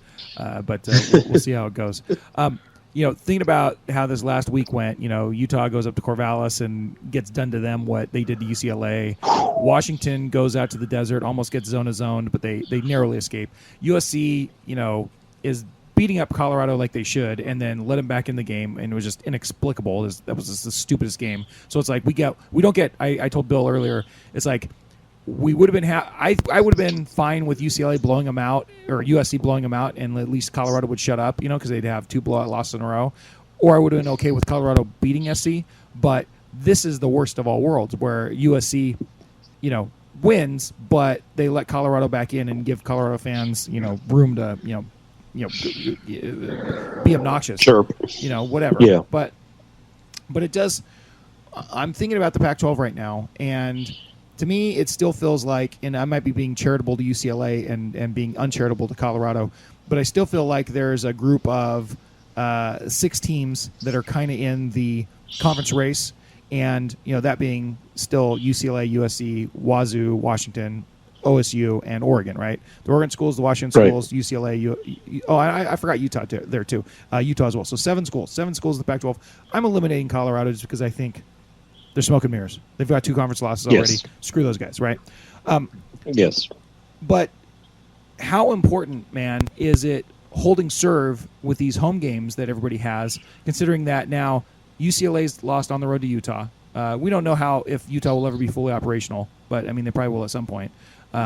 We think OSU has now beat Utah at home, but we're just getting into the part of the season where all these contenders are going to be playing each other, right? So like UCLA, it gets lucky because they don't have to play Oregon and Washington, and USC, I guess you could say they're sort of unlucky in that they have to play Washington and Oregon, but there's going to be stretches for all these teams where they're hosting the contenders and going on the road against the contenders, and so. Like, to me, this conference race is going to come down to who can protect their home field enough. I mean, what do you think about the contenders in the Pac-12 so far, Jamaal? I'm pessimistic. I'm kind of the way USC's defense is, and I don't know about UCLA's offense at times. I'm kind of just pessimistic and thinking that really it's just going to come down to Oregon and Washington and who slips up there. I mean, I know that somebody else is going to have to make it at the end, but yeah, I really do think it's a Washington-Oregon race just because they've looked the best. But I guess I could agree with you too. I mean, Washington's not struggling, but sort of not putting away Arizona like we all thought they would. And, USC not putting away Colorado like most people thought they would. It is just a war of attrition. That's what we're going to be looking at here. It's kind of just what's been happening with the Pac-12 lately. So it's whoever can handle the big battles.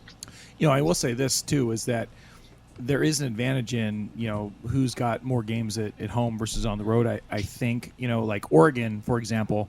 They have to go on the road to face the Huskies and at Utah. But, depending on whether Cam Rising's healthy or not, that could be a much easier game for them. So as far as their road games go, I think they have the easiest stretch other than USC, who only goes at Oregon. I know I'm going to throw a lot of matchups out at you. But the problem with SC is they have to play Utah, Washington, Oregon, UCLA all back-to-back, I want to say. So that kind of negates that. But... and still a Notre Dame game too. Yeah, and that Notre Dame in there too. Although that doesn't have anything to do with the conference race. But you're right; they have a big gauntlet coming for them. So I think Oregon has the easiest schedule relative to they get to host SC, they get to host the Beavs this year, and they host Washington State. And then, like I said, on the road, Utah may be depleted by the time they face them. Who knows? And then that Washington's obviously the big showdown. But it's so far nobody's broken serve as far as these contender matchups, but that's really I think where the conference race is going to be won is who can break serve, and I think you're saying you have more confidence in Washington and Oregon to break serve in some of these matchups. Yes. With that in mind, though, so do you think that we don't have to worry about North and South anymore as far as it just dictates what the matchups are, but it doesn't dictate who the conference title game reps are? It's just going to be the 2 with the best record, So exactly. Do you think that at this point, looking at the Pac-12 as it is right now, are they going to end up having one team that stands tall and makes it to the college football playoff for the first time in a number of years, or are they going to do what they usually do and kind of box each other out, and then your conference champion is going to be 2 losses or more? I think that's the problem. I think you hit it right on the nail on the head, is that we're going to end up in a situation, and of course in the last year of the Pac-12, that it just might be 2 teams boxing them out. I mean, who's to say that Oregon and Washington, Washington finally slips up badly, or Oregon loses one of those games they should really win, and they can't hold serve, then you're looking at a situation where it's you got a 2-team champion, a 2-loss champion, or if a team goes into the championship game with 2 losses already, and then upsets the team with the 1 loss. I mean, that's usually what happens with the Pac-12, right? Yeah. The top dog throughout the season, all of a sudden they get into this championship game and they lose, or they're not impressive enough to negate whatever advantages the other conferences have, and then we end up with just a token Rose Bowl situation, and once again being shut out of the college football playoffs. Well, it's funny too, because I think depending on the team, right, that'll either be a big disappointment or it'll be like, yeah, who the fuck cares? We just won the conference, or we just, or we're in the Pac-12 title game, right? So I mean, I think if it's UCLA or Washington State or Oregon State, they're all going to be like, hell yeah, we'll take that. Well, I think even Utah, to a degree, given the adversity they faced, if they win the conference again, but they don't make the playoff because they have 2 losses, but they, because the 2 losses came in these, earlier games when they don't have Cam Rising, like those 4 teams, I think would be like blowing rainbows out of their ass for just winning the conference. Whereas if it's USC or Oregon or Washington, given where they were at the beginning of the season, like they're certainly not going to be happy winning the Pac-12, as they would going. Like they seriously are like playoff hopes bound, right? Right, of course. I mean, considering that, I don't know, Washington State last went to a Rose Bowl in, I think, the Clinton era. So did UCLA. Oregon State, I can't remember last time they went to Rose Bowl. I think even when they were winning big in the early 2000s, they didn't get a chance to go to the Rose Bowl because it was the national championship game. So, of course, they would. Oregon, USC, Utah probably would be like, no, we don't want to go to the Rose Bowl because we had playoff dreams at the beginning of the season. Yeah, and they've been so in the Rose top 10 Bowl like would the whole first be, part of the winning season.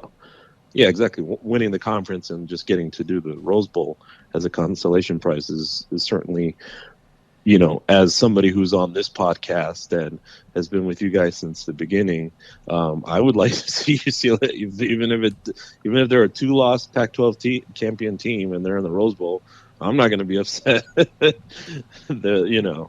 Well, I said it earlier. Like I think UCLA loses this tough game on the road to Utah, but their goals are still fully intact. And I think right now, like the realistic goal for UCLA should be make the conference title game and then let the chips fall where they may. But that still should be like anything short of that should be a disappointment. Now, does that mean that they make it as a 10-2 team or a 9-3 team? Fine, whatever it is, however they get in there, that should be the absolute concrete goal. And anything short of that, I think, is a failure. But I think they'd be thrilled if they did it. But looking at the way that these matchups end up down the season with all these strong teams in the conference, I really do think I wouldn't be surprised if one of Oregon or Washington or even USC survives and makes it to the title game with 1 loss, right? And whether they win it or lose it at that point, I wouldn't be surprised if one of these Pac-12 teams makes it through kind of unscathed. But I think I would be very surprised if more than one makes it with only 1 loss, right? And so with that in mind, this conference is still very much alive for all of these teams that are kind of there's 7 teams right now that I think are really live, that really can do it. Like I said, I'm still discounting Colorado and Arizona, but I think those 7 teams all have a chance, depending on what the circumstances lay out. And just from our Bruin perspective, the Bruins, the advantage they have is if they can, win this game against Washington State, they really only have, they have their 2 toughest games are on the road, and really if they split them, they're going to be in perfect position, I think, to possibly or to be in the mix for the title game. Probably as the second seed, but they will be there. So I think that's really what what Bruin fans should be hoping for and kind of shooting for. You beat Washington State, you split Oregon State, USC, and then you obviously you don't have any other letdowns. In the desert at Arizona versus Colorado, and then you go from there. Yeah, of course. No, like I said, I mean, yeah, I'm really. I would just like it for, why not? Just a traditional Pac-12 team. Screw the playoff. I don't need to see SC or Utah in the Rose Bowl game. Let's, one of these teams could pull off an upset, whoever it is. It'd still be fun to watch. Me as a person who grew up in the Pac-10 and is, knows the history, and it would be more of a homer for that than, the chances of making the college football playoff. No, I think I definitely agree with that, Jamaal. Jamaal, we haven't done a West Coast bias in a while, but yes. The Dodgers. Well, you're just all about the West Coast bias. You don't like the East Coast. The playoffs are about to begin. They start this Saturday for the Dodgers. They started today. No, I know. Well, the Dodgers yeah. postseason starts Saturday, but everyone else has started today. Yeah, no, I'm watching the Philly-Miami game right now as it's going. But the Dodgers are going to be in the playoff again. The Dodgers won their division yet again. Yes. They've won 100 games yet again. They've played like 77 pitchers this season, and God knows what pitchers are actually going to they're going to be thrown out there during the postseason or whatever. But yes. Just give me a minute or so about what you think about the Dodgers prospects heading into another Dodger postseason, Jamaal. Are you the first characteristically pessimistic or what? Oh, of course, but I'll put on my logic hat. Logic dictates that the Dodgers are going to face a team that might have to go through a 3-game series, burn up some arms, whether that's the Milwaukee Brewers or the Diamondbacks, who are playing their series now. The Dodgers sort of get some advantages in that, right? They're going to host the first 2 games of an NLDS. They get 5 games, not 3 like these 2 teams. That's right. So they went 5-1 against the Brewers over the regular season. They went 8-5 against the Diamondbacks in the regular season, but most of their losses were at the beginning of the season. I saw somebody on Twitter. Yeah, they outscored the Diamondbacks 30-9 in their last 5 contests and went 5-0 in those games. So the Dodgers have a lot of advantages. I mean, from the regular season, whoever they face in this next round. So we should be rooting for a 5-game series for the Diamondbacks and the Milwaukee and the Brewers, right? 3-game series because it's only 3 games. So first team to win 2 games. Oh, I'm sorry. Yeah, is the win. Yeah, we should hope for a split then in these first 2 games because I think Arizona. Yes, exactly. Yeah. And they're all in Milwaukee, but you're at least hoping one of them is going to be an extra inning game or something. They're burning through their bullpens, that kind of situation, or at least close games where the winner's burning through their bullpens. But it's the postseason. It's baseball. Anything can happen. It's the dumbest, most frustrating postseason, I think. Maybe hockey a little bit because you can get a goalie to stand on its head. Ask Bruins fans, Boston Bruins fans, about that. Goalie stands on his head, and next thing you know, you're out in 7 games. In baseball, it's just all it takes is one component of your team. Whether it's pitching, batting, bullpen, or fielding that fail you, and your season could be over in a week. So I'm hoping that this year the Dodgers don't do what they always do. They stop hitting in October for whatever reason. You asked about pitching. It's a little scary because they really don't know. As a fan, you really don't know what you're going to get out of that pitching, despite the fact that they've had a pretty good pitching team, even though it's a revolving door. Second best bullpen ERA in the National League. They've got 3 young studs, rookies: Bobby Miller, Emmett Sheehan, and Ryan Pepio, who've looked really good in September. But September is not October, and those lights get a little brighter. So really it comes down to, at least in the first series, if they can get in and out quickly, rest some of their pitchers, don't have to use their bullpen, then they'll have a fighting chance against the Braves. If it's a long series, they got to use a lot of guys just to get through the series. Then they have to go up against the Braves, who I think have been the best team in Major League Baseball season and showed. Then it's going to be really tough to get past them. I mean, if they do get past the Braves and into a World Series, anything can happen, in my opinion. But I'll give, if we don't talk about this again, I'll give a little prediction. I think the Dodgers win the NLDS regardless of that first series, regardless of who they're facing. But I don't see them getting past the Braves. It's just going to be too hard. That lineup is pretty scary. Braves seem pretty tough. Yeah. I mean, you don't want to root for injuries, but I think it's going to take an injury to beat the Braves, either to one of their pitchers or to somebody that they really need in the lineup, because they mash the crap out of the ball. And if the Dodgers are throwing rookies up there and Clayton Kershaw can only go 5 innings, you got to depend on the bullpen. It gets scarier and scarier the longer their postseason gets. Well, meanwhile, our boy Mike here is living on every pitch from the Phillies. Philadelphia's newest biggest fan. That's right. He's wearing He's wearing a bird shirt. He was sitting here prepping for the podcast. He sounds like Mac from It's Always Sunny right now. Right. Yeah. Go Birds. He's talking about getting his Wooder and my Wooder ice. Getting some cheesesteaks. Yeah. Got to grease them poles. Ain't gonna do nothing to us. All right, Jamaal, I don't want to go too long on this too because we're gonna put a 3-hour podcast. But give me 30 seconds on why the Lakers are gonna win the NBA championship this year.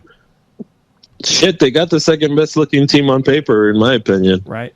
That's what it comes down to, and all they got to do is win 4 games, 4 series in a row. And if they're healthy, I don't see why they're not capable. They're deep, they got defense, and AD's saying this is going to be an MVP caliber season. So less work for LeBron to do, and then he'll do the things that he always does, just prove his greatness. So healthy, they look pretty good. I'm not going to lie. Yeah, pretty optimistic. Let's cross your fingers. Yeah, we get a lot of good things going for us in Lakerland, and that's just a little taste of what you'll get on West Coast Bias. The West Coast Bias. And eventually, Jamaal and I will get a recording schedule worked out, and we'll be able to do some stuff. But whatever, it's all good. We enjoy hearing from you, Jamaal. Get your red ass Irish butt here, and we can do it in person. That is true. Yeah, I'll work on that tomorrow, buddy. I really will, because I do want to come out there. I really do. Anywho, Jamaal, I will let you go now because my phone's about to die and you have to wake up early. But it is very good hearing from you, and say hello to the wifey and the kiddos for us. And I will do that. You have a good night, brother. Thanks, guys. Appreciate it. Go Bears. Suck it, Stanford. Didn't you say in your resume that you did 4 years at UCLA? Yes. Technically, if you consider Bel Air an extension of the campus, which everybody does. I am 100% certain that I am 0% sure of what I'm going to do. All right, Mike, what say we get into a little bit of listener feedback? How about that? Let's do it. Okay, so it wasn't a game week, so we didn't get a whole lot of stuff on the hotline. Of course, 805-399-4WBS. Secretary Troy.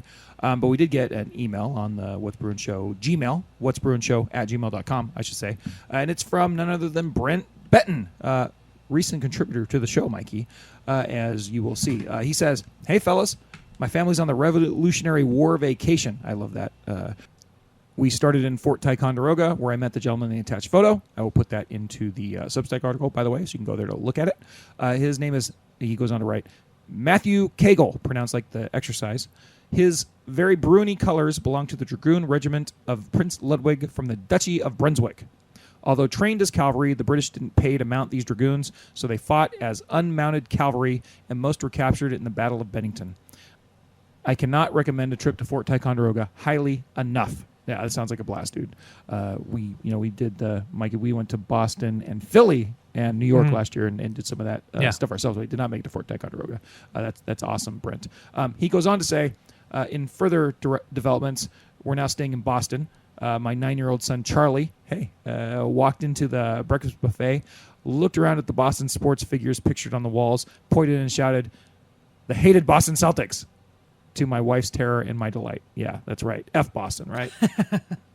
That's what's brewing with me. Go Bruins. Thank you very much, Brent. That's awesome. And he says, finally, thanks for incorporating my suggested drops for Dante Moore. That's this one right here.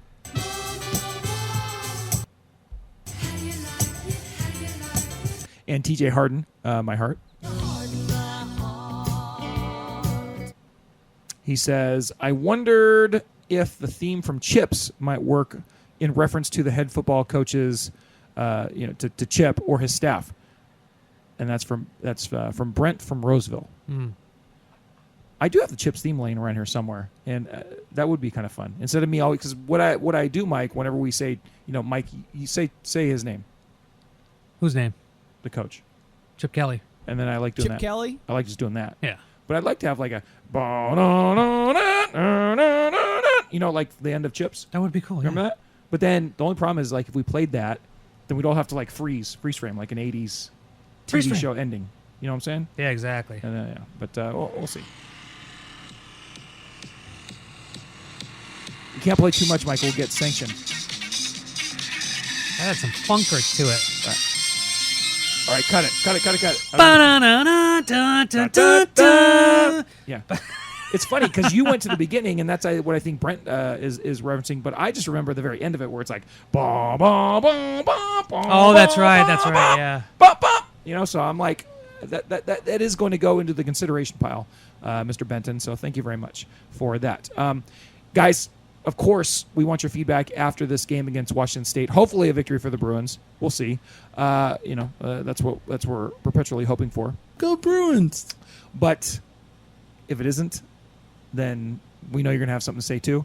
So please send us an email, whatsbruinshow@gmail.com, or shoot us a call at the hotline, 805-399. 4WBS. Second Rain Troy.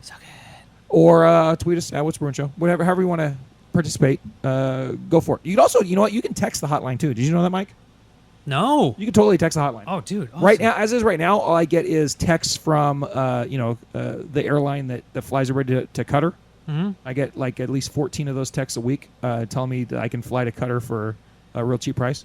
But I'd appreciate it if we got some Bruin texts from there too. We can get it. I think. Hell yeah. Yeah. So, anyways, please give us your feedback after the game against the Cougs. Hopefully, a Bruin victory, but we'll see how it goes. All right, Bill. Finally, what time is it? What's brewing with you? What's brewing with you? You ask me. What's brewing with me? Yeah. What's brewing with you? What's brewing with me? I think the show is going to be like over 2 hours. Wow. It might be. I don't know. I haven't looked at the final time yet. By the time I assemble it, Mikey, what's brewing with you? Well, it was birthday weekend for me, and I had a fantastic birthday weekend in which I had a lot of bucket lists checked off. Went to go visit some friends out in Minneapolis. And when I told people that I was going to Minneapolis, they were like, why? The Twin Cities. Because, one, I've always wanted to go to Minneapolis. When I was born, my dad basically shoved a basketball in my hands. Was like, you're a Lakers fan. So I've known Lakers history for freaking ever. Even though you hate the Lakers now, which is crazy. Well, the rapist ruined it. So, that happens. Just move on. Move on. You sell my boy Shaq, and it's over. Oh, my boy Shaq. My boy Shaq. My boy Shaq. My boy Shaq. My boy Shaq. Okay. I literally have a fucking 4-foot painting up in my room. I know. Anyway. So yeah, I went up there. Twin Cities. Seriously, just a bunch of bucket lists hit. I went up to Duluth and visited the North Shore of Minnesota. Nice. Went to Lake Superior. I have now 3 out of 5 Great Lakes awesome, under my Mikey. belt. Cheese curds. Had some. Oh, dude, the cheese curds there. My God, amazing! Like they were squeaky. You eat the cheese. I was like, whoa, that's crazy. That's awesome. Just fantastic. And it was great too because Minneapolis was actually pretty hot when I went down there. It was like 82 degrees and humid. Up in Duluth, it was like 67. It was perfect. I loved it. I have to ask one question. Do it. Did you go to Paisley Park? I did not. No. But I did. We did travel through Wisconsin to get those cheese curds and hit up a big old dairy on Wisconsin. So that was pretty cool. Went down back to Minneapolis. Saw the Mississippi River. Another thing I've always wanted to do. Oh, very cool. I went to First Avenue, made famous by Mr. Prince himself in Purple Rain. Another bucket list. Like this was, I've always wanted to go to Minneapolis. People have no idea why, and it's like it's just just stupid historical It's supposed musical to be a kick-ass city, so I don't. It was amazing. I loved it. I hit up a bunch of breweries and bars and stuff like that. I don't remember eating much except like snacking the whole weekend, but no, it was really fun. I enjoyed my time there. Very warm though. It was very humid. It was that was interesting for a early fall date in Minneapolis. So this is funny. You were going on your birthday trip. You went to Minneapolis, and I'm glad you had a good time. Bill's going to Diet Santa Barbara. That's right. We already covered that. Yes. I happen to have a friend at the place where I work, and she's just a lovely, Armenian lady in her late 20s, right? And she's having her birthday this weekend as well, or it either passed or it's this weekend. And Mike, people were asking you about your random Minneapolis weekend, which is not random to any of us because we totally understand why you'd go there, and it was awesome. It sounds awesome, right? Yeah, I mean, she literally is having the most random birthday weekend because she's like, well, I didn't feel like going to Vegas anymore, so I have a friend who lives out in Manhattan, Kansas, and she's a big, I think, Kansas fan. I said no, K-State. Kansas State fan. She's like, yeah. She's like, and so we're going to go to a game. We're going to go see Oklahoma play, but we're going to drive to Oklahoma. Oh. Okay, so I'm like, Oh, wait, you're going to go to the Red River Shootout? That's awesome. That's like a big, Yeah, like, I know huge you don't game. like college football. I know you don't like it, but believe me, that's an event. That's going to be awesome. You're going to go. This is going to be really, really cool for you to do it. It's like, yeah, we have to drive like 3 hours to Stillwater. I'm like, wait a minute. You're not going to see Oklahoma play Texas. You're going to go, she's going to go to Manhattan, Kansas, the Little Apple. Then they're not even staying in Stillwater. They're driving 4 hours to Stillwater to watch the game and then driving back 4 hours back to Manhattan. Oh, that's a day. That is her birthday weekend. That's a day. And she doesn't even like college football. Like it's not even a thing. Well, and good I'm like, for you. Like, and so I was trying to like talk it up to her. I'm like, oh yeah, it's gonna be fun. But I was like, at first I'm like, yeah, you're going to the Red River Show. This is gonna be awesome. And then she's like, no, she's going to K-State versus Oklahoma State. At Oklahoma State. That's gonna be rough. Cool. Anyways, yeah. Cool, yeah. So good luck to her. That's what's brewing with me. Bill, what's brewing with you? This weekend was pretty darn cool. The boys, as their birthday present, they created a, what do they call it? A wheel of incentives, of a wheel of presents, where you can make like a wheel of fortune. You can put different things on it, right? You can create your own, and it spins right on your computer or phone. Mm-hmm. And so we cast it to the TV, and they put all these different presents on different parts of the wheel, and I spun the wheel, and it was fun. Man, it was just fun. And then So it was like one of them. Dad gets a savings at Home Depot, and the other one was like Dad the host gets to not take us to breakfast so he can save $14. That was good. Like I got what did I get? I got some gift cards. I got That's awesome. Yeah, I got. I mean, it wasn't like huge gifts, but it was they're delivering their thought that thoughts. counts. The thought, it was just so fun. I was like, this is awesome. Yeah. Good job, boys. So it was a great job by the boys. And then of course this weekend coming up, I'm going to what do you guys call it? Santa Barbara Light. Diet Santa Barbara. I'm going there. So Love good, that Mike. place. Santa So Barbara good, Zero. Mike. Yeah, Santa Barbara Zero. Either way, I love it. I'm gonna go there. I'm actually taking a PTO. I haven't taken a PTO in freaking long time, almost a year. Wow. So I'm excited to take some day off. Corporate Bill. I know. This Taking is crazy. time off. Oh yeah, very very rare for me. So this is good. So that's what's brewing with me. Jake, what's brewing with you? I had a fun weekend too. I went to number one on Friday night. Me and Molly went down to Arctic Monkeys and saw them at the Kia Forum. Nice. And I would just say, if you're going to go to the Forum anytime soon, make sure you borrow someone's Kia, because now 2 times in a row I've gotten the $100 parking for free. And then you get access to the Kia Lounge, which is not like super hopping cool, but you get free water and free soda in the lounge, which saves you at least like $40. So this is like I said, How do you do that? I was making fun of Bill for being cheap. This guy but has a Kia, so yeah, just show up early. Like as long as you show up, like if the concert, like the doors open at 7, like get there before 6. Yeah. And you're probably good to go. Like we were there with. So you some literally women. just say, "Hey, I have a Kia." Pull up with a Kia, and Show they're me going to where. give you the best parking in the building. It's like right in front of the gate to go into the Forum. So anyway, and they even had like in the Kia Club, they had like an Arctic Monkey cake that they were serving right after the opener went on. Nice. And then the tickets I bought them pretty late because we didn't know we were going to the concert, and so they were actually like horrible seats. Like I'm talking like at the top of the Forum. Obstructed view behind the stage almost. I was like pissed that they actually sold the tickets. But little trick. Get onto your app before, about 20 minutes, at least 20 minutes before the main act is going to go on. Those tickets are still on sale on the Ticketmaster site. And you can see what tickets are still for sale. And you can speculate as to whether or not those tickets are going to stale, because they're on sale, so you know that nobody's come into the arena with them. Yeah. And yet they're going to go off sale by the time the opener starts, so you know the probability of somebody sitting in them is pretty low. So you kind of scope those out, and then you go to those seats. Well played. And guess what? We got much better seats than we started with for the concert, and it was good because Molly, we were pretty impressed at the beginning, but pretty happy by the time the Arctic Monkeys took the stage. Once again, great rock band. I've been following them since their first album, and I've seen them like 4 times. Molly never seen them before. They were like one of her favorite bands. She made a homemade T-shirt that had she's supposed to stamp it up on the wall here. But she made a homemade T-shirt out of a stamp that she created and carved that was like this big. It's like she's a little genius, whatever. But it was a blast. And then the next day, Sarah and I went down to Redondo Beach. It's not closed. It's not covered with fentanyl. It's not a ghost town. Got the best deal in the city at Tony's on the pier in Redondo Beach on the pier. $10 for a lovely Mai Tai and a collector glass. had a nice meal at. Yeah, Suzanne was Kincaid's. enjoying your drinks that you posted. I'm sure she was. Yeah. You guys are so mean about that, but I was just trying to sample the menu and see what they had to offer. I love a good bartender drink. But anyways, had a good time down in Redondo, and also on the way down to Redondo, we went to my good buddy, high school friend, middle school friend Jeff Soto's art exhibit, and we ended up buying another freaking print, so that was fun. That's probably the biggest one we bought yet. But his art exhibit, Sadlands, was closing downtown. Oh, damn it. It was really cool. Because I wanted to go see it. It was really you cool. told me about it. I was like, and you didn't go see it. But it was really cool. Was he there? Did you say hello to him? And everything? We just missed him because we had to get down. Like, he was coming in at 3 to autograph all the prints, but we got there at like 2 o'clock and we couldn't hang around. Got it. But it was fun. Very good.